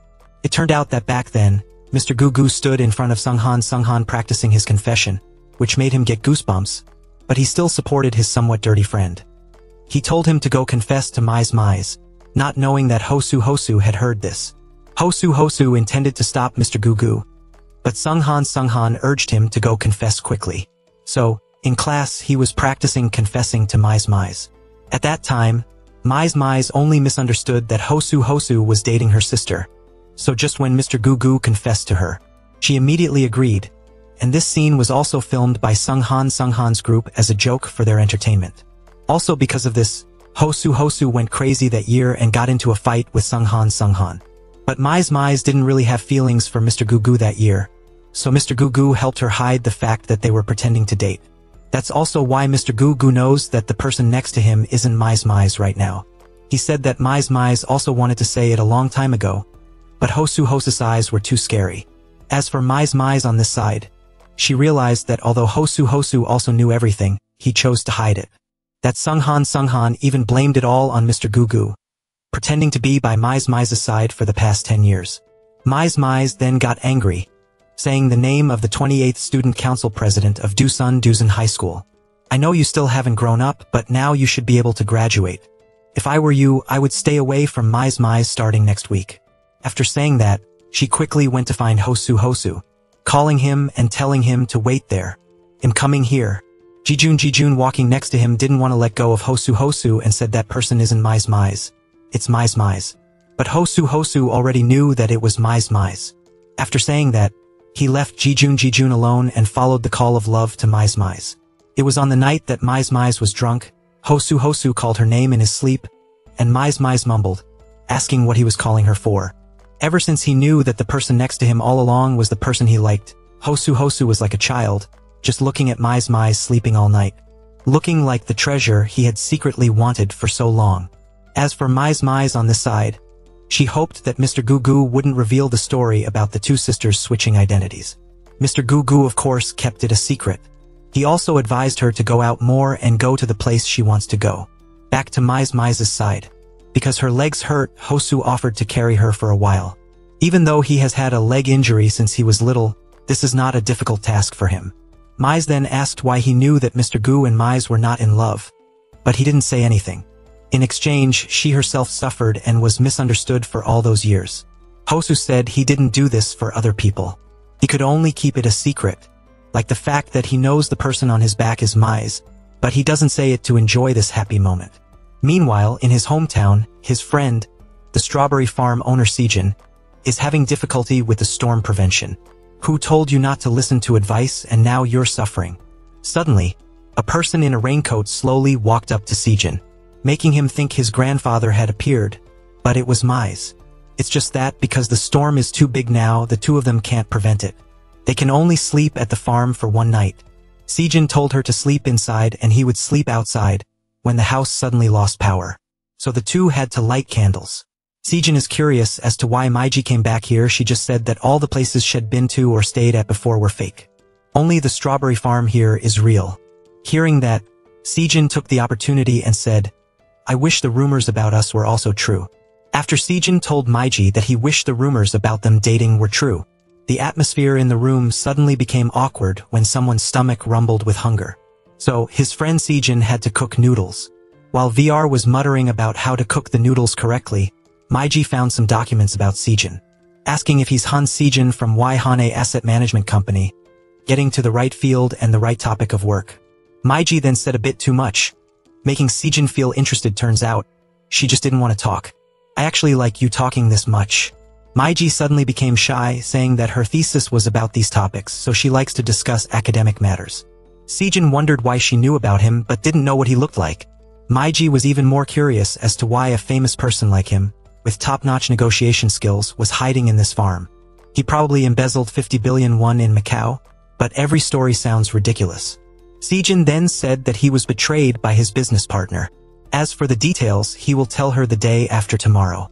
He was also curious as to why she was so interested in these business matters, asking why Maiji doesn't work in finance.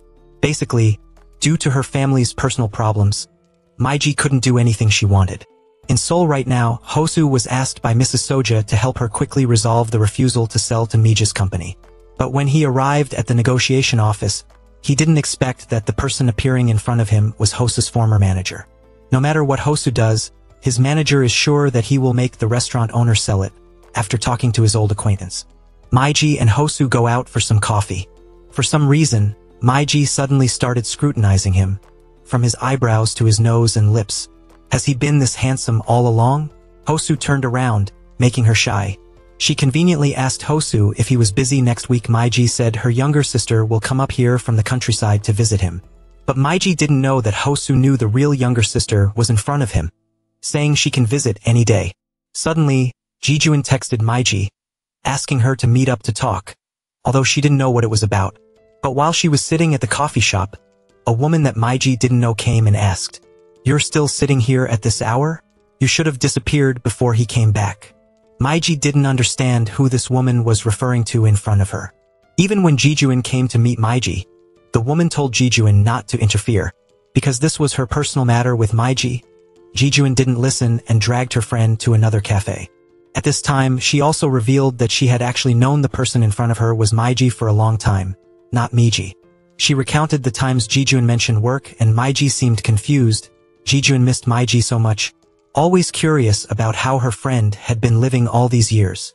But the main point Jijun wants to tell Meiji is that Meiji's older sister is involved in a scandal and is considered to be having an affair with Chief Specialist Park. That woman is Chief Specialist Park's wife. Meiji doesn't believe that her sister would do that because there's no reason to do so. Jijun only overheard this from Meiji's company and doesn't know the truth of the story. Meanwhile, at home, Meiji was caught by her mother, who asked her why she had returned from Seoul already. She thought her daughter had spent the night with her friend Ongu, but little did she know, she had spent the night with a strange man.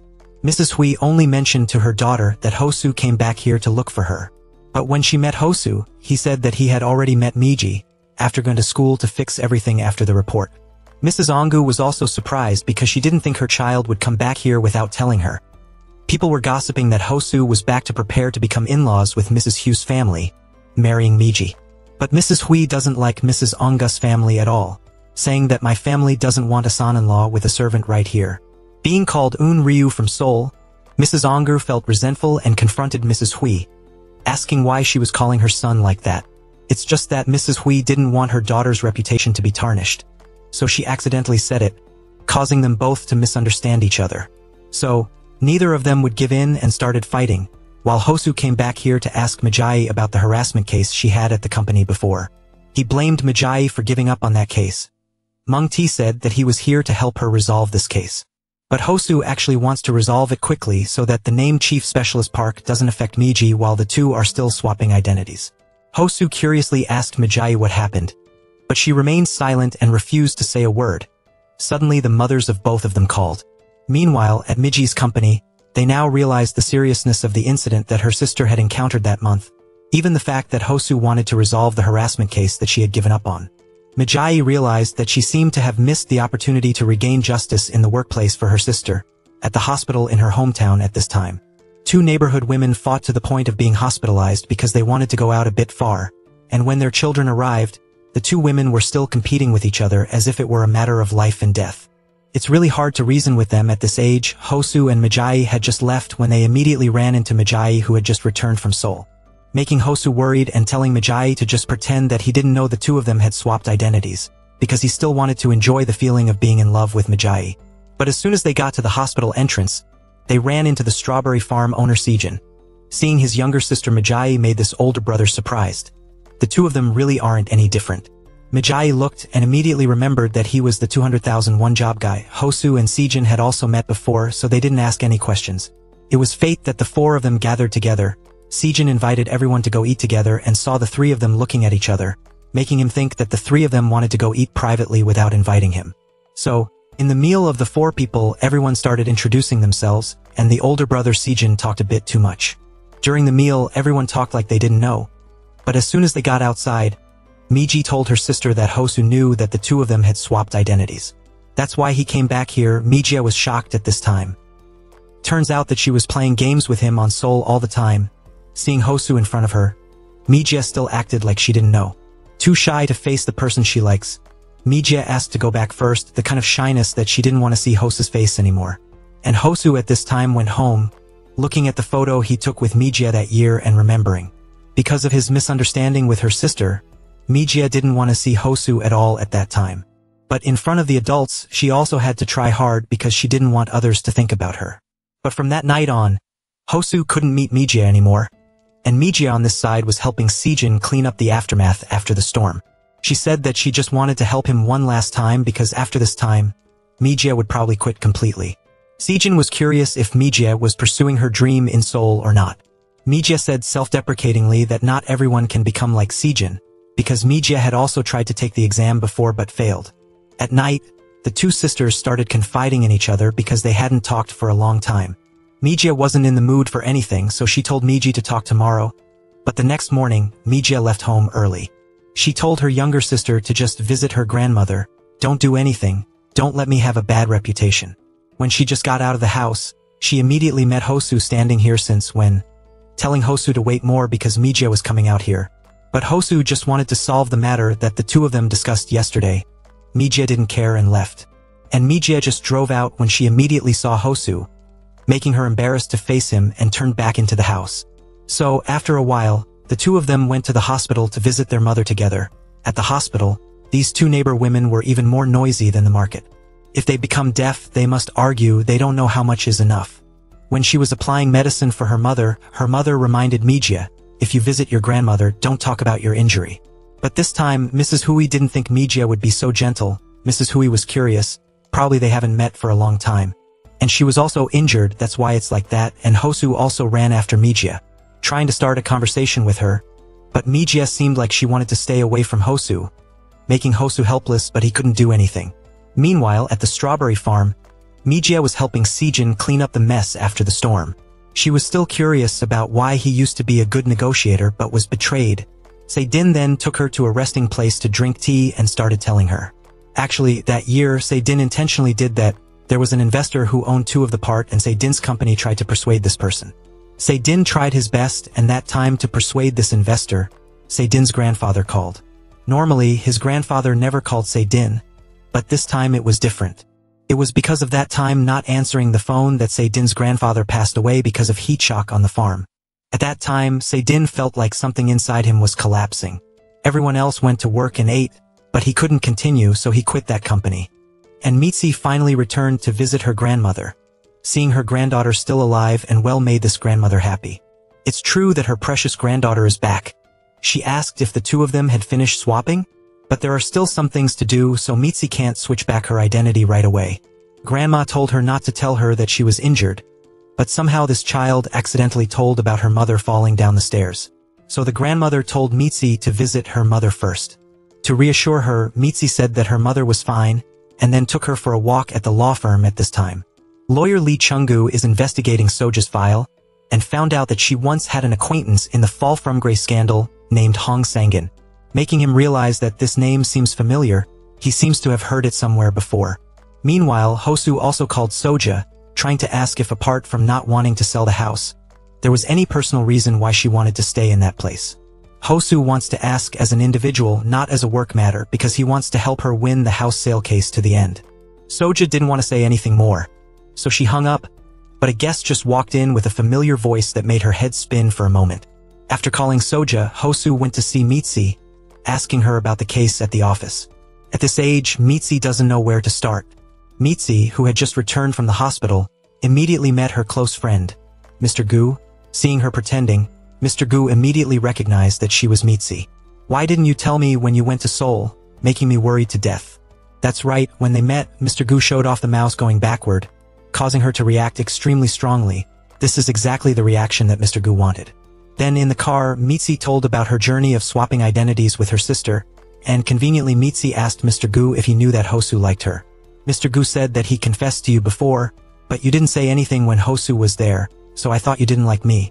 Remembering back then, because of misunderstanding, Hosu and her sister liked each other, Mitzi was extremely angry with him just because she considered him as the reason why she had a sore ankle. Hosu's concern for Mitzi is like pity and contempt.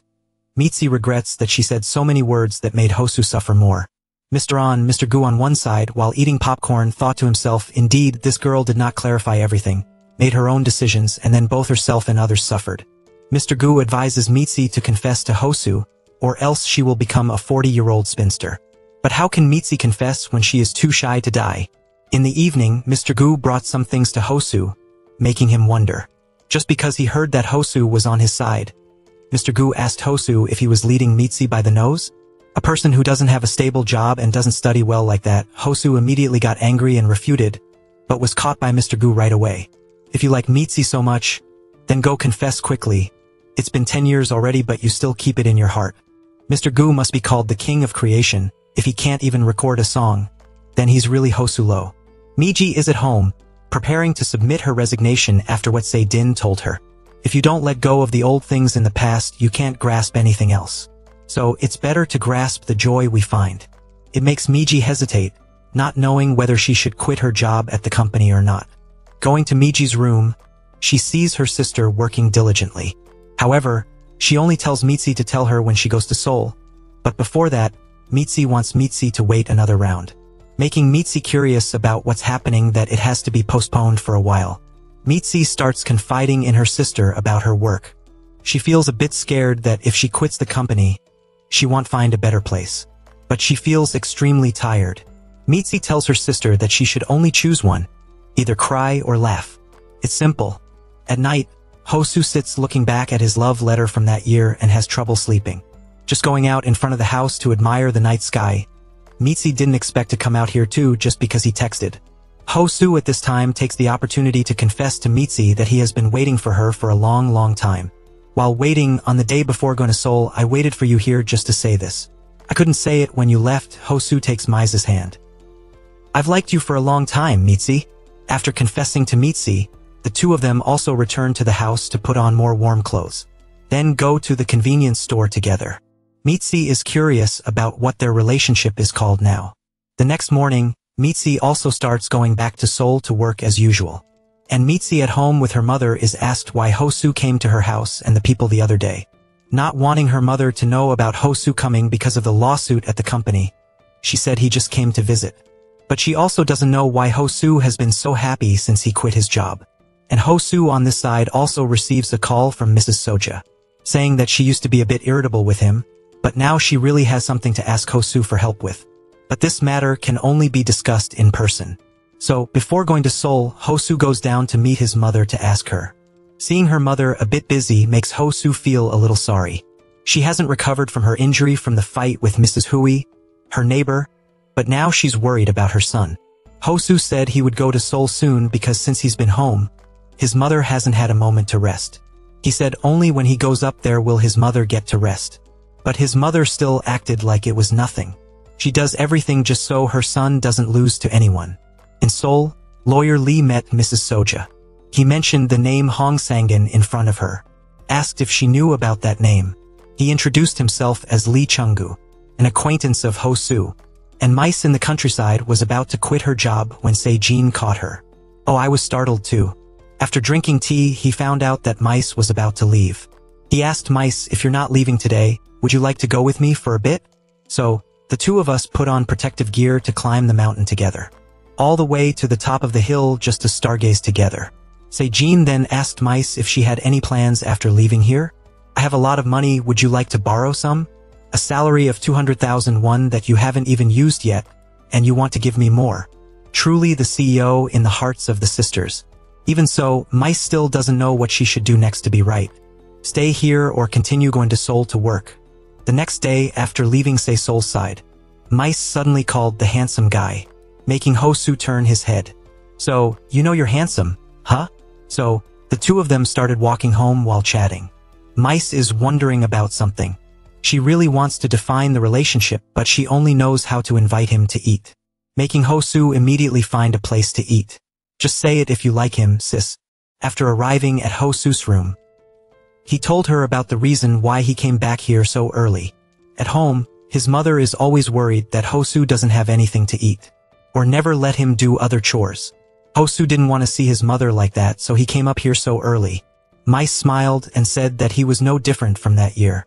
That year, when Hosu's mother had something to do, she had to leave home, leaving her friend Hosu at home alone. Because she was worried that Hosu was scared, Mrs. Hong called Mice, asking her to go check on Hosu. But when she got there, she only saw him sitting and crying like a child. Mice couldn't help but tease Hosu, who was a little boy that day, is now all grown up. Hosu also had to thank Mice for her nosiness. Hosu was able to find his true love.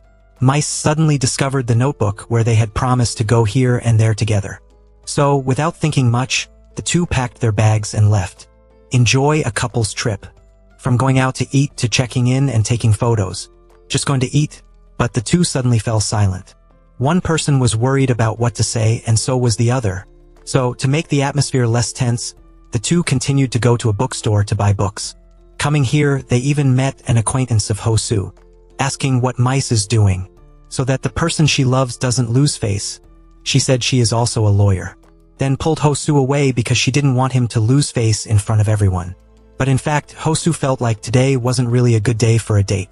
When he returned home, Hosu immediately felt like everything was not going well with him. Just being sick, but Hosu wasn't even sure if there was any medicine left.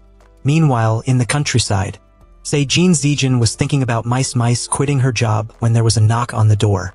He thought Mice had changed her mind about working here, but it turned out to be an old acquaintance from work.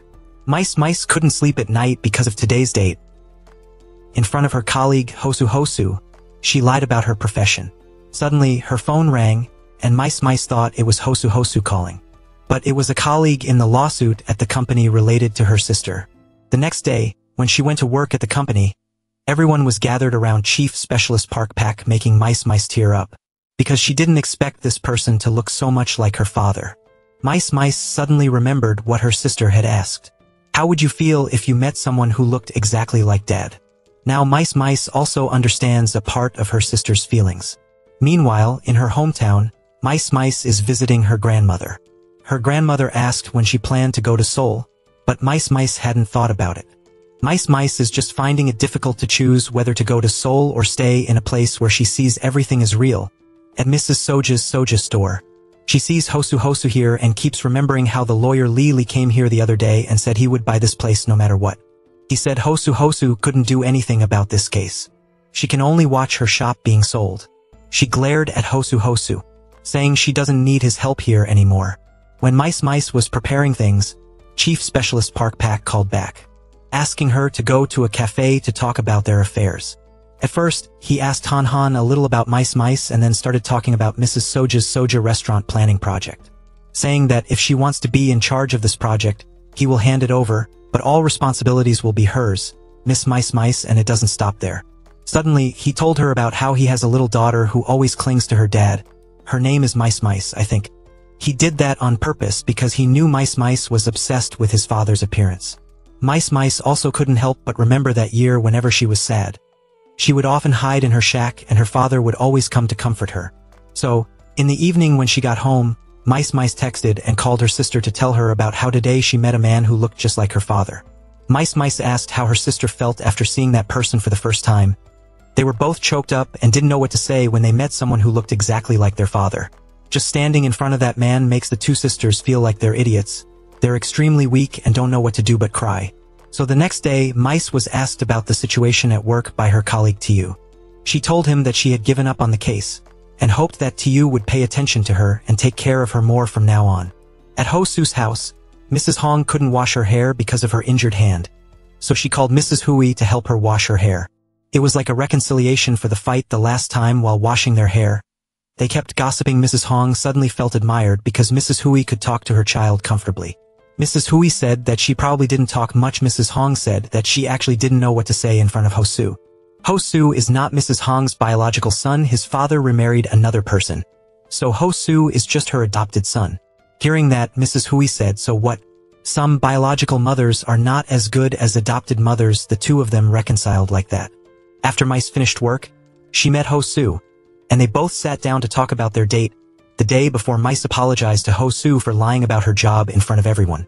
It's just that Mice felt too embarrassed and didn't know what to do. Hosu said it wasn't Mice's fault, but because he was sick, he couldn't explain it clearly to Mice. He realized that Mice didn't know that they were dating because they were just hanging out like friends.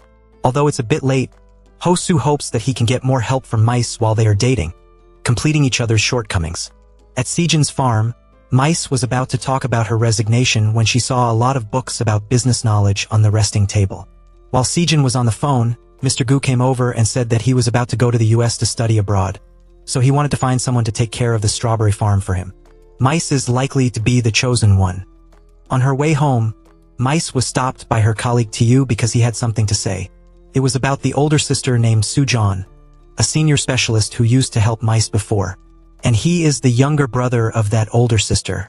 After the younger brother of the old colleague Sujan came to see Mice, Mice coincidentally decided to return to Seoul and ran into Mice being with a stranger. She asked and found out that this younger brother is the younger brother of the senior who used to help Mice. This guy wants to come here to help Mice and her sister find justice in this company. But Mice is inherently shy and tolerant. Mice can't help but feel helpless for her sister. Are you just going to live in shyness forever? Mice was so angry that she decided not to swap bodies with her sister anymore. Mice is tired of talking to her sister, just throwing back the paper of the senior from the past with words of encouragement. Sorry for leaving you alone, but I always think of you. Signed, Sujon. Remembering that year since Sujon left, Specialist Park has been frequently approaching Mice. More and more work is piled up, causing Mice to stay up all night. And that Chief Specialist Park also often stayed late and pretended to be a good senior. Not to mention that even though they didn't live in the same direction, the Chief Specialist deliberately asked to take Mice home, taking advantage of the appearance identical to Misa's father to make her trust and feel more secure. And to thank him for every ride home, Chief Specialist Park asked Mice to buy him coffee. As for Mice, she has returned to her old identity. She also came to say goodbye to Mrs. Soja and told her that she would be leaving. Hearing that, she immediately brought a file about her mentally ill son, asking Mice if she would like to be the guardian for her mentally ill son. But at this time, Mice is preparing to go home, not knowing whether to stay here to be a guardian or not. As for Mice, the next day while she was working, her junior Tu came to see her, saying he had something to say. It was the story about Tu's older sister that year, when his sister was always assigned unreasonable tasks by her superiors and started making it difficult for her every time she came to work. As for Mice, after returning to Hose's house, she texted Se-Din in her hometown that she would be coming home tomorrow and continuing her work there. Hosu was curious about who she was texting. Mice said it was just the strawberry farm owner from last time because the two sisters are no longer swapping identities. But she still has to continue working. Plus, she can't stay in Seoul because she doesn't have a house. Hosu immediately offered to let Mice stay at his house. Then he started introducing all the amenities just like a 5-star hotel in his house to Mice. Admittedly, his apartment is really fully equipped. Give it a like. After showering, Mice and Hosu started talking to each other a bit. Hosu was also curious about why Misa's hair could grow out when the two sisters switched places. Mice said she had to go and get it permed and get hair extensions so it could grow out like that. But no matter what hairstyle, Hosu feels that she is really beautiful. Seeing that the situation between the two people is a bit awkward. Mice, because she doesn't have any experience, doesn't know if she's too clumsy or not. But no matter what she's like, Hosu finds her very beautiful and loves her very much. Just like that, the two progress to a passionate night together in Hose's house. The next day, when Mice got to work, the whole office was in an uproar about the leaked news of the new headquarters construction. Everyone blamed Mice for leaking this news. Director Choi was also severely scolded by his superiors because of this. Now everyone knows that the Sahan Construction Company is about to break ground. Mice suddenly remembered that Tu had come to her to discuss this matter. She asked and found out that Tu didn't want to take action anymore if Mice didn't dare to stand up. He only has the option of posting and acting alone.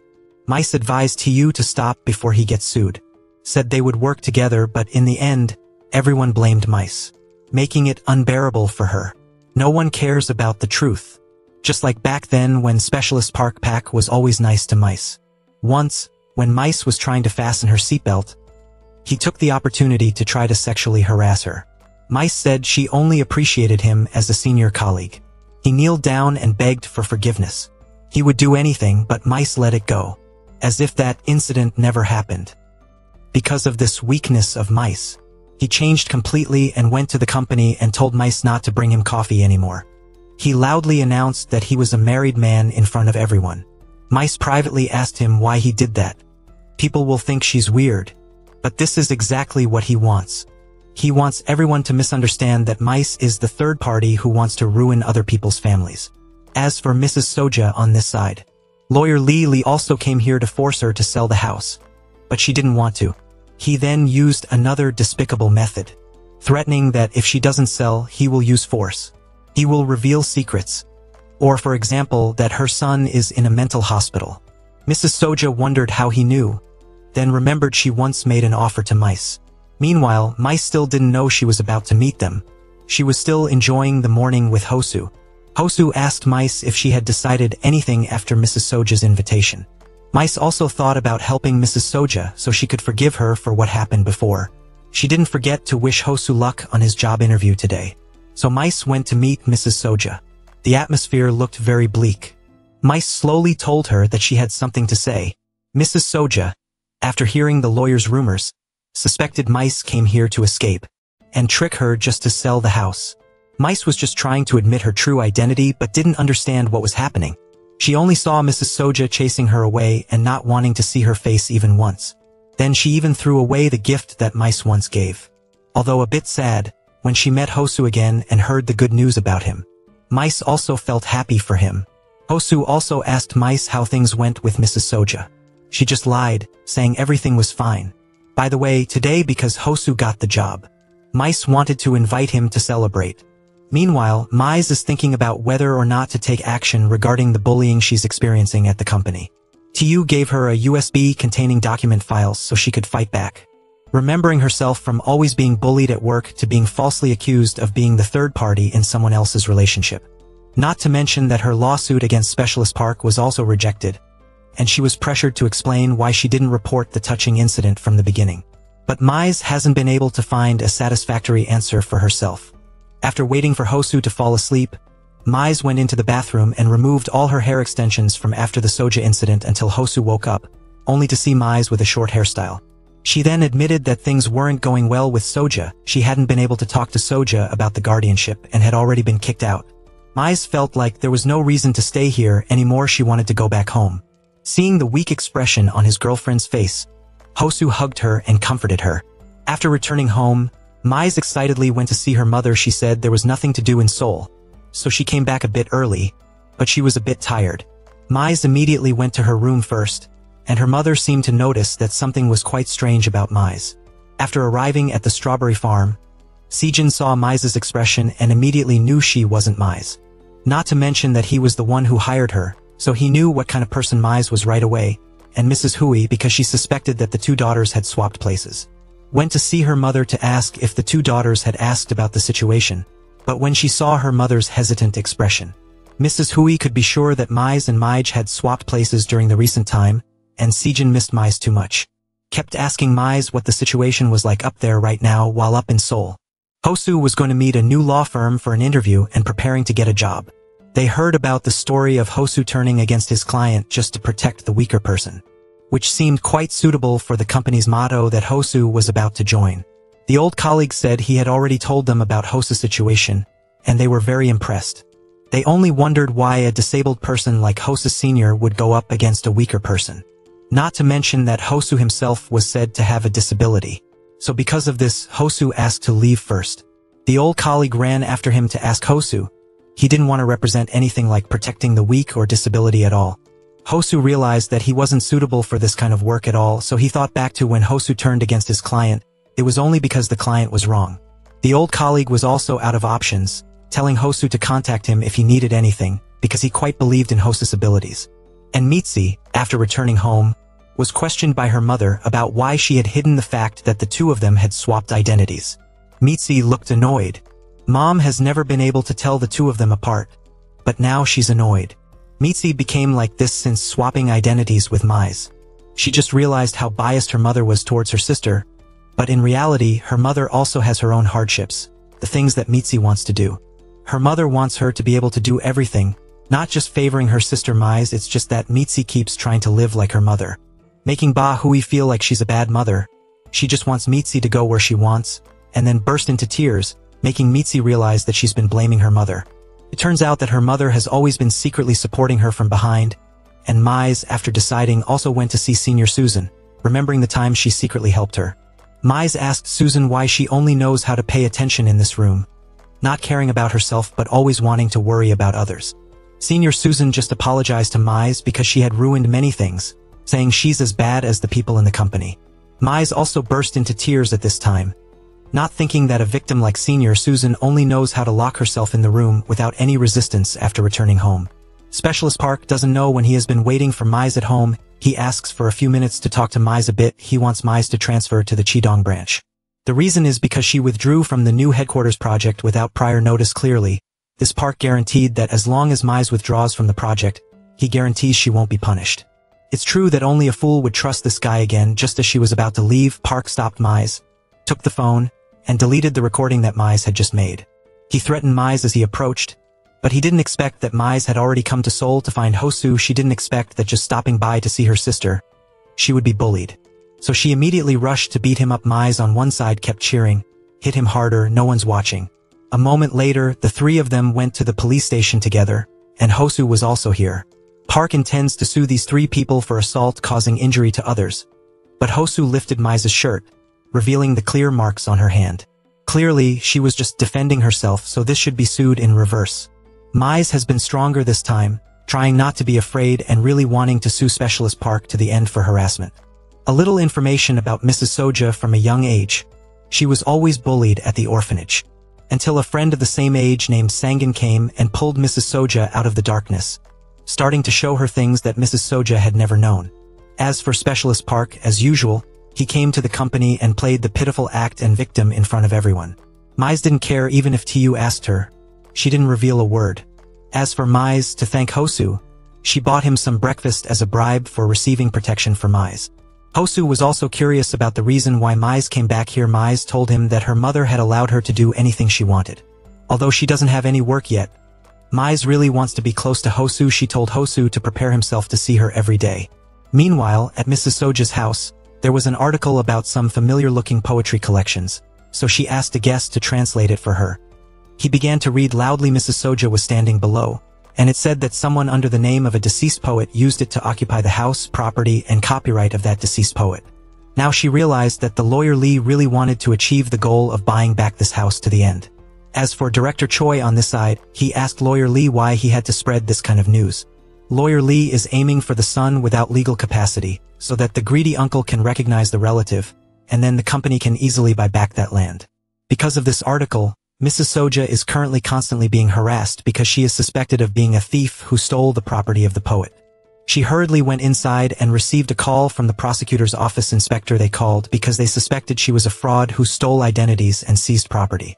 Meanwhile, Mi-ji and Hosu are together at the library, studying and dating. Mi-ji takes out her phone and sees an article about Mrs. Soja being a fraud. Then this case became widely reported in the press because the real owner of the name Soja turned out to be a famous poet. Out of curiosity, Mi-ji and Hosu went to see Mrs. Soja, but she didn't want to open the door to anyone. As for Mi-ji, after filing another lawsuit, she decided not to run away and to continue working as usual to prove that she's innocent. And the colleagues in the office were also affected by this case, because the police won't let it go. Some people even suspected that Mi-ji's harassment was true. Her brother Seo-jin, I don't know if it's because he misses Mi-ji too much in the countryside, he immediately drove his flamboyant car up to see her. In the countryside, although I'm not used to using the gear stick, but with a fancy car like this, I'm the best. Mi-ji wonders how Seo-jin got up here. Of course, 3 near-death experiences on the highway to find the true love of my life, truly a CEO with a lot of money who comes because of you. Seo-jin was just eager to talk to Mi-ji.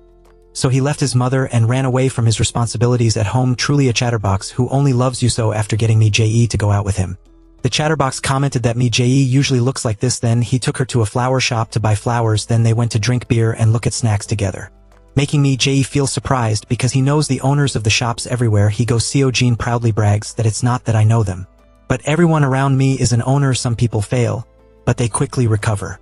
Seo-jin also remembers Mi-ji saying that she doesn't have any friends in Seoul to give strawberries to. Now you do. Truly, if you love the right person, the relationship will naturally expand. Meanwhile, in the countryside, because Mi-ji isn't home, Mrs. Hui has to take care of her mother unexpectedly. The neighbor Mrs. Hong is also here to take care of Mrs. Hui's mother. It turns out she also knows about Mrs. Hui's 2 daughters, and they both start sharing about having a mother to take care of. Mrs. Hui has rarely taken care of her mother, but when she heard Mrs. Hong say, "What if you try loving your mother first? Will Mrs. Hui's mother-daughter relationship improve a bit?" It's too late for Mrs. Hong, but for Mrs. Hui, it's not certain because she still has her mother. As for Mi-ji, after returning home, she took a letter and told Hosu to promise not to be angry because this letter was something she picked up in Mrs. Soja's trash can. Hosu agreed. Then Mi-ji dared to read it. Inside is a summons for Soja to work with the prosecutor. At the prosecutor's office, Jong Hak, after reading this letter, Hosu brought an angry mood to meet Trung-gu. Asked if he had done this? From directing news scriptwriters on TV programs, Hosu wondered why he was targeting someone who had no one left. Trung-gu told Hosu, "You should read the client's name correctly because that's not Soja but Sangon." Suddenly a headache made Hosu a little dizzy. He told Trung-gu directly that if he had known everything was so meaningless, he wouldn't have come here to see Trung-gu. As for Mi-ji, who was looking for Mrs. Soja, Hosu called to report that the company may have appointed someone to be a relative of Dong-ho, so he told her to go to the mental institution to find Mrs. Soja. Mrs. Soja is trying to pay for the care of her adopted child Dong-ho, but she is refused. The simple reason is that her identity has been revealed, not a relative of the patient. Seeing the satisfied expression of the employee, Miji happened to be there, asking if she couldn't even pay. Is she not following any policies? You guys present your documents here. After pulling Mrs. Soja outside, Miji asked where is the Mrs. Soja who used to sprinkle salt and splash water on her nephew before. She looked scared and timid like this, not like the person that Miji usually sees. Miji took Mrs. Soja's hand, earnestly asking her to tell her all the truths she had been hiding all along. Only then could she help her reclaim justice. Meanwhile, Miji and Seijin are heading to the observatory together. Seijin told Miji that they should end the day by stargazing, and he also wanted to ask Miji about what she wanted to say. But now that's not very important because Miji sees Seijin preparing to go to the US. Seijin came here to ask for Miji's opinion because of this. Miji wondered if he had made a decision yet, because Duzan isn't big enough to contain Seijin. Seijin turned to ask Miji, does she have any plans to do anything here yet? After solving all her own problems, would she want to continue working with him? Miji wondered how she could work with Seijin if he's in the US, but it's just as Seijin said. He wants Miji to be his partner, but to work together in the US. In the evening, Miji and Hosu went to Mrs. Soja's house, asking her about the beginning and end of the story with the person named Sangan. She doesn't know where to start because she's never told anyone before back then. Soja was a child prodigy in the area, but she didn't know a single word. So, Sangan, who is also the current Mrs. Soja, was always bullied by the boys in the village and accused of stealing money from envelopes just because she couldn't read. Fortunately, there was always her friend Soja by her side, so she could continue to live peacefully. The two of them became closer and closer, gradually sticking together like two sisters wherever they went. Even the photographer had to admit that the two looked alike. Over time, the two started living together happily, until one day Soja brought her lover home. Sangan realized that she had accidentally burned many precious poetry collections of Soja just to heat the stove, and in the end, it was because of her inferiority complex from not knowing how to read. She realized that she was isolated in her own world, and then Soja also left home despite Sangan's pleas. Many years passed. Mrs. Soja had something to do and returned to Seoul and accidentally met an old friend while buying dumplings. At this time, Soja also had a child, but her expression looked very tired. Sangan saw at a glance that her best friend was being abused by her husband. She said that she had also reported to the police back then, but the police were all friends of that scumbag husband. Soja had to endure the abuse alone without anyone's help, until one day Sangan visited her friend. She was also beaten by the scumbag husband until she died. But luckily, Mrs. Soja sent the cruel husband to hell. Because Sangan didn't want her friend to be accused of murder, she hit a few more times to take the blame. Only then could Soja continue to live and raise her son Rong-ho. But when Sangan was in prison, Soja was even more miserable. She had no choice but to sell her poems at extremely cheap prices to make a living. And Sangan didn't have anyone to hire her when the two found each other again.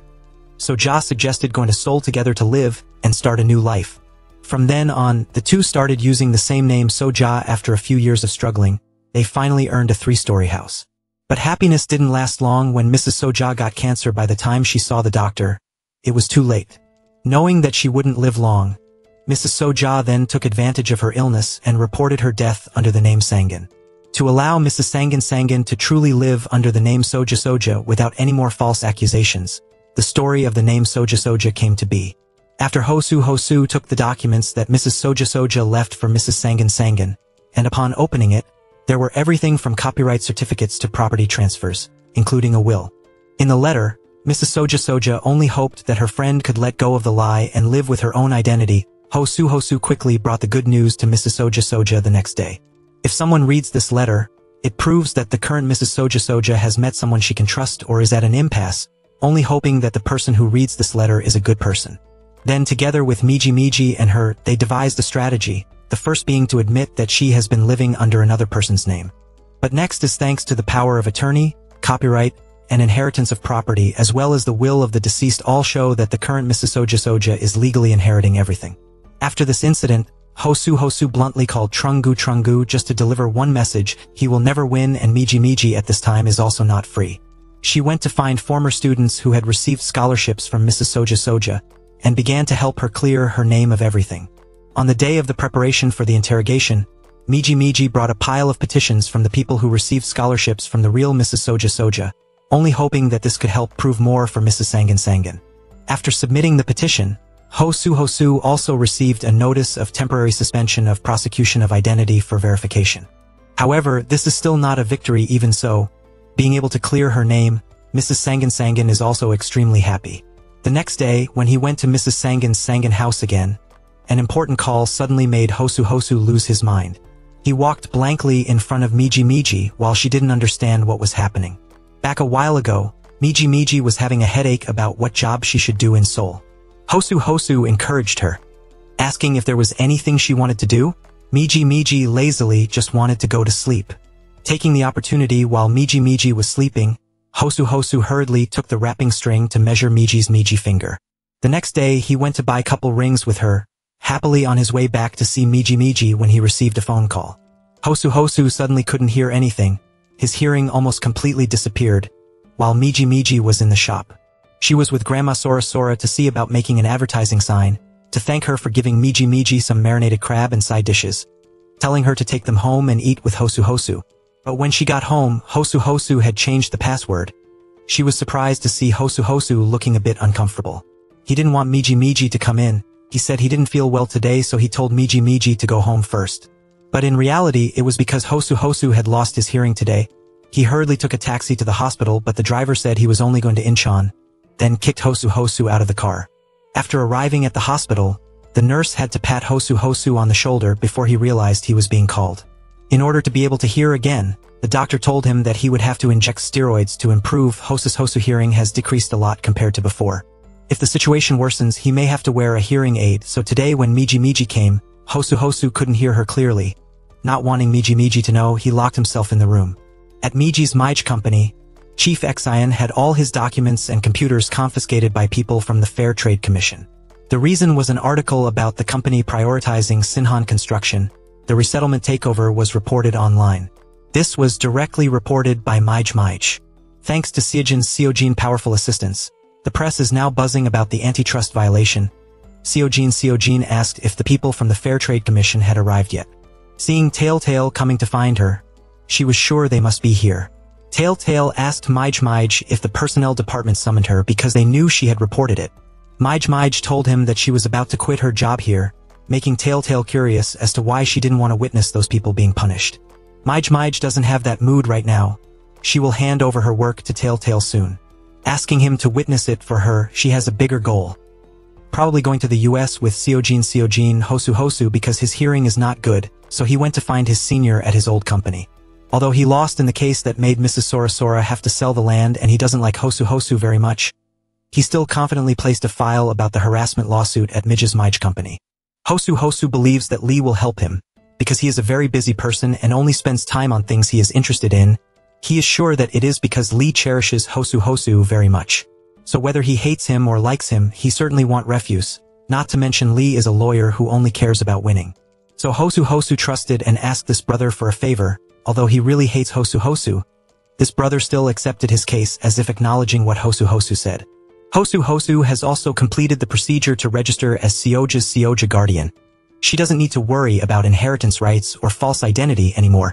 Then he put a business card of an old colleague on the table, telling her to call her if she needs any help. She will definitely help her. For the time being, Hosu Hosu won't be able to help Mrs. Seoja. He said he's having some hearing problems, and his other ear has also gotten worse. So Hosu Hosu told her, if there's anything she needs help with, call his friend. He's still not sure what's best for Miji. It's been a long time since Miji spread her wings again. Hosu Hosu doesn't want to be an obstacle to the person he loves. In the evening while waiting for Miji, she asked Hosu Hosu if he was still sick. If there's anything, he should say it. Miji doesn't want to argue at all. Moreover, Hosu Hosu didn't text or call yesterday, making Miji feel a little worried. While the two were looking for a place to eat dinner together, Hosu Hosu looked up at the stairs and remembered how Miji used to have to wait for him. When they got to the restaurant, he felt confused because he couldn't hear her clearly, to the point that Hosu Hosu agreed to change the dish but didn't hear it clearly. Miji told him that he had just agreed to change the dish, feeling like when he was a child, he could only lie in bed. On the way back, Hosu Hosu asked Miji for a breakup. With the reason that he felt the two were too different, Miji didn't understand what was going on, but she just wanted Hosu Hosu to tell her so they could solve it together. However, Hosu Hosu doesn't want his shortcomings to become a burden. He also said that his ears are having problems, he doesn't know if it will recover or get worse. He doesn't want Miji to have to try to do anything for him anymore. Like that year Miji told Hosu not to pity her, what he doesn't want is pity in return. However, Miji didn't pay attention to what happened that year or that Hosu wants to break up now. She wants to overcome difficulties with Hosu, wants to help Hosu continue treatment. Hosu slowly let go of Miji's hand, leaving her alone and lost like Hosu was that year, and returned home absent-mindedly. Sister Miji wondered why her sister was so quiet and taciturn today.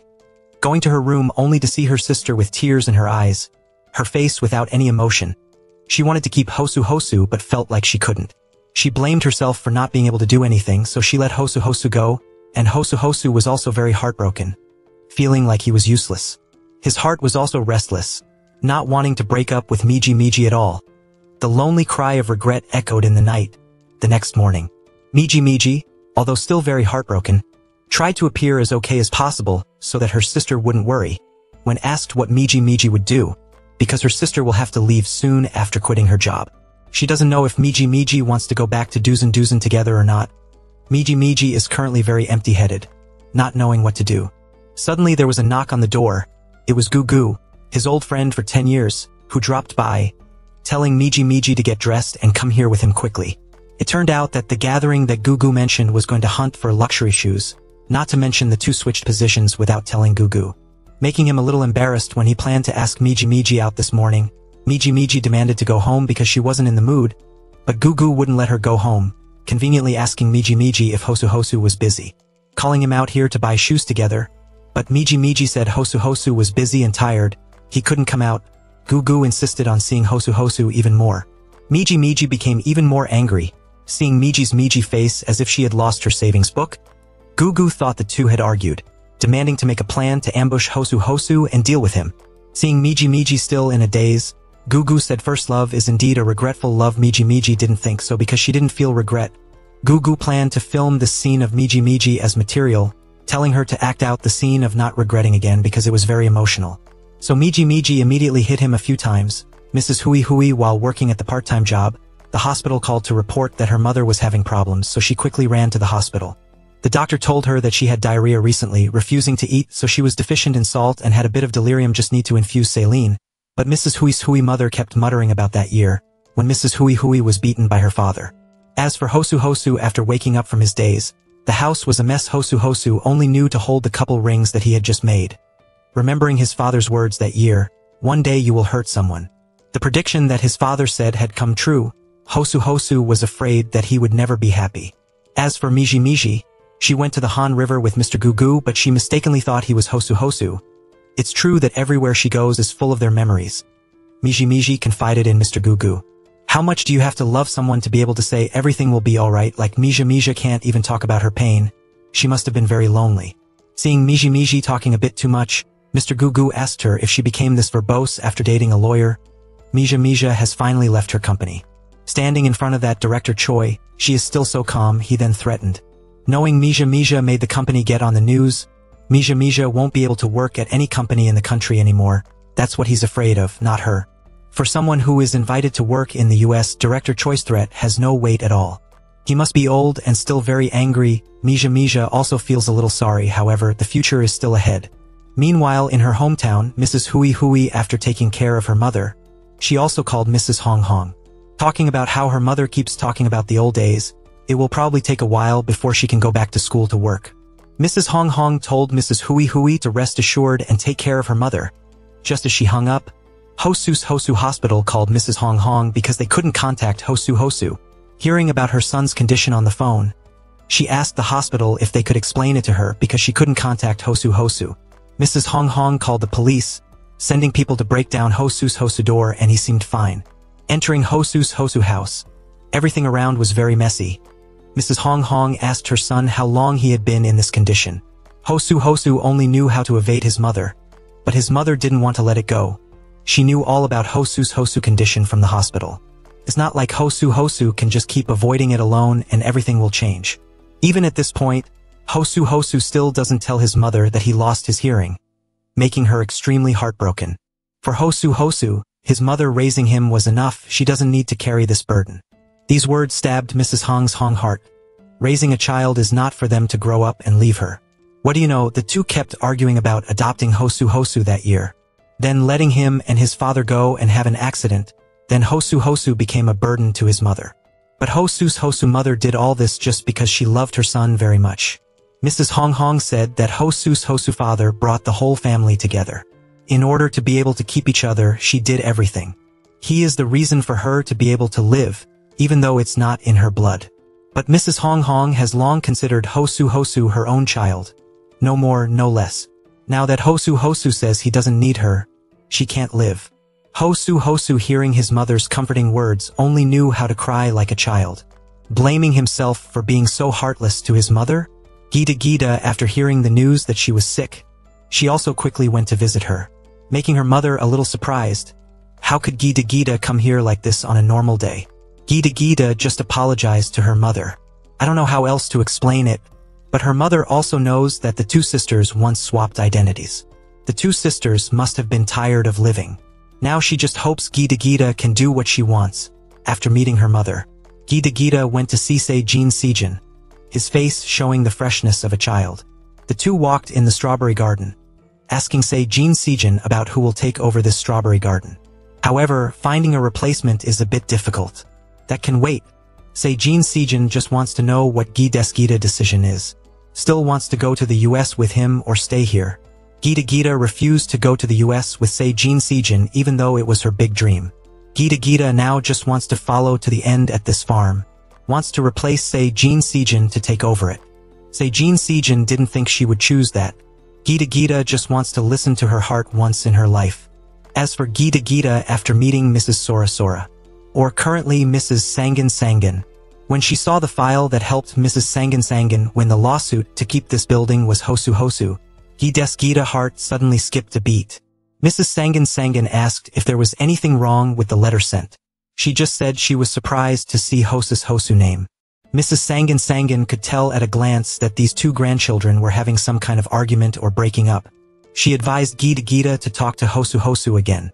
Even Gita, who used to be brazen enough to come here, was thrown salt and chased away by her but still came knocking. Gita just needs to stay by his side, doing what she does best. That is knocking on the heart. Tell Hosu that she is here. As for Hosu after being advised by his mother, she told him about her love story with his father from the old days. There will definitely be a day when you will force the person you love to suffer by your side for a while. Because love doesn't care about winning or losing and being together even if it's 100 and 2,000 times. That's what love is. After hearing his mother's words, Hosu went directly to Gita's house to find her. He apologized, saying he was an idiot and shouldn't have left her alone like that. The shortest breakup in Korean history only lasted a few dozen minutes. Hosu wanted Gita to stay by his side forever, and she didn't refuse even though she didn't know what would happen. But the two will go together from now until the end of the road. The younger male employee after Gita quit her job also sent Gita's message to her sister. Thanks to the memo that Gita sent, her sister Miji was able to bravely leave the room. After being timid for such a long and painful time. After making up with Gita, Hosu gave her the couple rings that he had made before. Now looking at it, I see that Hosu has been wearing it for a while, making Gita love him to death. As for Gita now, after receiving the farm takeover, she plans to prepare to be a blogger. She wants to have a business under her own name, making Zidane interested. Asking her if she needs advice, he will charge her. Gita asked Zidane if she could stay at that house. Zidane told Gita to feel free. But she wants to change everything according to her wishes, because of Zidane grandfather's chair-grabbing incident last time. She is also a little embarrassed. Zidane suddenly bowed down, apologizing for that matter and not saying anything back to Gita at all. However, he also wants to invest in this farm with Gita, him 8, her 2. But it's 92 and Zidane is 8, that's 92 parts finance, the remaining 8 parts are loving you. Then the two continue to fish together. Mrs. Sangan's store after choosing an advertising sign. Gita and Hosu helped her have someone come to hang that sign up. Mrs. Sangan told Hosu not to make this girl sad. And never lose her. Unexpectedly after so many years, Mrs. Sangan feels at peace like now. It's also thanks to the contribution that Gita has brought to this restaurant. She told Gita Gita that although the restaurant has changed its name, but the feeling in this place is different, and Gita Gita also told her that she is doing what she wants, but Gita Gita doesn't know what job to do yet. So Mrs. Sangan invited Gita Gita. She can be an apprentice here until she's too old. Gita Gita will take over this place and have a livelihood. However, Gita Gita still wants to do something first, just hoping that if she can't find it in the future, she will still be open to accepting her. As for Gita Gita, after letting her mother know that she will take over the strawberry farm, she was a little surprised because she has a house and a job in Seoul. However, Gita Gita wants to be near her mother and do what she wants more. Mrs. Hui Hui advised her like that, so now Gita Gita is definitely staying at home. And Hui Hui will also be very supportive to run the sour strawberry farm. The next day, Gita Gita called Gita Gita, wanting her younger sister to come and work with her. But Gita Gita wanted to do something else. She also asked her sister that if she was next to grandma, make a video call so she could meet her too. Gita Gita told her grandma to eat, drink, and rest well, so that when she becomes successful, she will come and visit her later. But now she has to move house, Mrs. Hui Hui after coming to Mrs. Hong's Hong house. Talking about how her two daughters now seem a bit reversed. Before Gita Gita was in the countryside and Gita Gita was in Seoul. Now the older sister is in the countryside and the younger sister is in Seoul. But Mrs. Hong Hong also said that she is about to go to Seoul because of Hosu Hosu. The boy has lost his hearing, so she wants to go there to take care of her son. Conveniently, Mrs. Hong Hong also asked Mrs. Hui Hui if there is any vague rumor that Gita Gita is with the strawberry farm owner, right? Mrs. Hui Hui said that she is still young, what does she know? But then I went to Seoul to visit my daughter, and I saw Gita Gita kissing Hosu Hosu in front of me. Well, she doesn't know anything, she just kisses your son a little bit. Hosu Hosu in front of his mother-in-law was nervous and didn't dare to reveal it, saying he was just helping Gita Gita move things. But Gita Gita admitted to dating with his mother right away. Mom is full of surprise already. I can't believe that I saw my daughter kissing a boy outside on the street.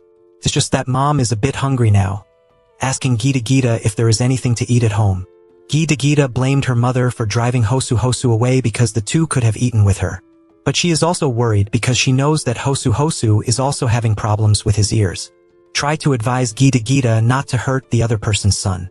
Saydin after preparing things before going to America. He recalled that this suitcase used to contain many things of his grandfather after he returned home from America that year. A bottle of fine whiskey, but he didn't pay attention to these things at all. At that time, Saydin was still hesitant about his destination. However, he wants to open that bottle of whiskey from that year to drink with his grandfather. It's just that from that year until now, this bottle is still intact. Saydin immediately took it out to try and found it quite delicious. The next day, Gita Gita also went back to Seoul to meet Telltale because she once told him to witness the things at the company and then tell her. The head of the Xion department, because he was the scapegoat in the relocation project, was fired first. Director Choi, because he was also involved in the project. So he was transferred to the branch. But the even better news for Mita is that the senior who helped her that year finally left the room and started treatment. And Mij on this side also started going with her mother to see the new house to rent. She insisted on going just because she wanted her daughter to live in the best place until she signed the name. Mrs. Hui also asked the broker if she could increase the security deposit and reduce the monthly rent. That's how she wants to make up for Mij for a period of time that she was lacking with her daughter. As for Hosu, in order to thank his mother for always being there to encourage him, he went straight to school and gave his mother a bouquet of flowers that made her laugh until next year. Today Hosu came here just to visit his mother, and also tell his mother about his dating with Mij. She always thought that Hosu was dating Mij up there, but it turned out not to be. Hosu said that when he's with Mij he smiles more. Mrs. Hong Hong also has to admit that her son has a good eye, because she acknowledges that Mij's personality is quite approachable. Not to mention she also looks quite simple and pure. Also happy that her son has someone to date, Mij after leaving the company. Specialist Park came to ask her why she had to sue him to that extent. He has quit his job, but for Mij that's just the price he has to pay. Lawyer Lee also stepped up, saying that what he did was only part of the consequences. He also has to compensate for the damage he caused, and he has to return it. It can be said that Lawyer Lee is a person who is really dedicated to his profession after being asked for help by Hosu. As for Zijin on this side, he also had to start doing his job in the US. But after waiting for a while, no one came to visit. He suddenly felt a little lonely. However, a moment later, Mige also came to the airport because she knew he would be flying today. Seeing Mige calling him, Zijin ran to her breathlessly. Fortunately, Mige is here. Zijin's heart feels much lighter. But before going to the US, Zijin asked if he could hug her. Mige of course didn't refuse and hugged Zijin. Being hugged by her like that, he also liked it very much. He promises Mige that one day after finishing his work, he will come back. As for Hosu, he also accepted and started treatment at the hospital. Having Mige by his side makes Hosu feel much more secure. But she didn't expect Mrs. Hong to be here too. It was only the other day that the two of them were arguing, but now they've grown up and become lovers. Mrs. Hong has something to say. Even though it's a bit sudden, Mrs. Hong has always cherished Mige and been much closer to her. I just hope Mige can stay by Hosu's side forever. You two should get married soon so I can remember. Both sides are waiting anxiously. On the way back, Midge's mother called, telling her that Midge's grandmother was in trouble. Going home, she only saw her mother saddened when she saw her sitting in front of the nursing home door. Mige asked why her mother didn't take her grandmother to the hospital when she was sick. But her time is not as much as before. From the previous phone call, Midge's grandmother told her not to come back. There was a reason. She doesn't want to prevent her granddaughter from finding her own path. Only when Mige really makes a decision, she can rest assured and close her eyes. She just wants to go home with her good granddaughter. Having her grandmother by her side reminds Mige of the old days. Mige saw her sister like that and advised Mige to go to bed. Or if you have too much free time, you can come and help me at the strawberry farm. Mige asked if it was 200,000 a day. Mige has been capitalistized. Just told Mige when she already has a younger sister. Then the younger sister is the cheapest labor she has. It's just that Mige can't help continuously. Mige thought her younger sister was getting married. It turns out she wants to go to college. Continue her unfinished dream at 58 years old. Although she was a little scared at first, her sister Mige also offered to help Mide. If you need me to take the exam for you, let's switch again. Meanwhile, in Seoul, at the end of her life, Mrs. Sangan also started learning to write. Just to be able to read the poems that her best friend Sora used to write in the poem books. After learning to read, she realized that being able to write was such a great blessing. The next day, Mige woke up and didn't see her grandmother anywhere. Running outside, she saw that her grandmother had woken up a long time ago. She was also extremely healthy and well-dressed. Grandma said that it's flower season, so she wants to go to Jeju Island, and when the snow melts, she will climb Seoul Jack Mountain. Mige offered to go with her, but her grandmother said that she still has to go to college. But the way she went was a bit strange. Not the front door but the back door, making Mige realize that something was wrong. The place she is going is heaven. Her grandmother only told Mige that if one day a bird comes close to her, she just needs to know that it's her grandmother coming to visit her. Then her grandmother comforted Mige. She just needs to try to do what she wants. She will always come to visit. Knowing that she couldn't keep her anymore, Mige wished her grandmother could go to the places she wanted. Just come and visit this granddaughter sometimes. When Mige hugged her grandmother for the last time, it was also when her mother woke up, telling her that her grandmother had passed away. She just passed away next to Mige. However, Mige didn't give up her dream because of that and started going to college. As for Hosu, he also started accepting his hearing loss. He goes to sign language class, changing himself to a new chapter. Mige is still working well at the farm, and also doesn't forget to report the good situation at the farm to Zidane while he is in America. However, the strawberries are still a bit sour. Day after day, Mige still tries to study and take exams with Hosu. Mige also researches with everyone how to grow strawberries better. Until a year later, the strawberries on the farm can be exported to other places and the results are quite good. Hosu has now returned to working as a lawyer with a hearing aid, both helping people with hearing impairments understand the situation, and collaborating with the current lawyer to defend the client. Meeting his former senior, he respectfully greets him again. After returning, Hosu also goes to the university to pick up Mige, then takes her to the poetry reading of the late Mrs. Sora. Mrs. Sora's Sora poems are now read and interpreted for everyone by Mrs. Sangan Sangan.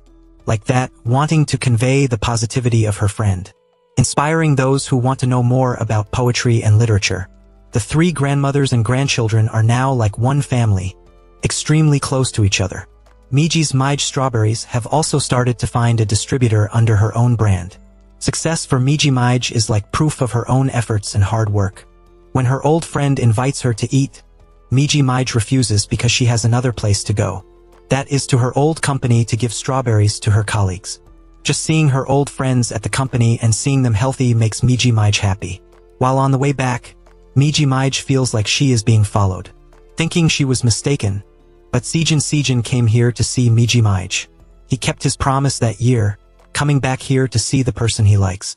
It's true that meeting the right person makes her mood much better.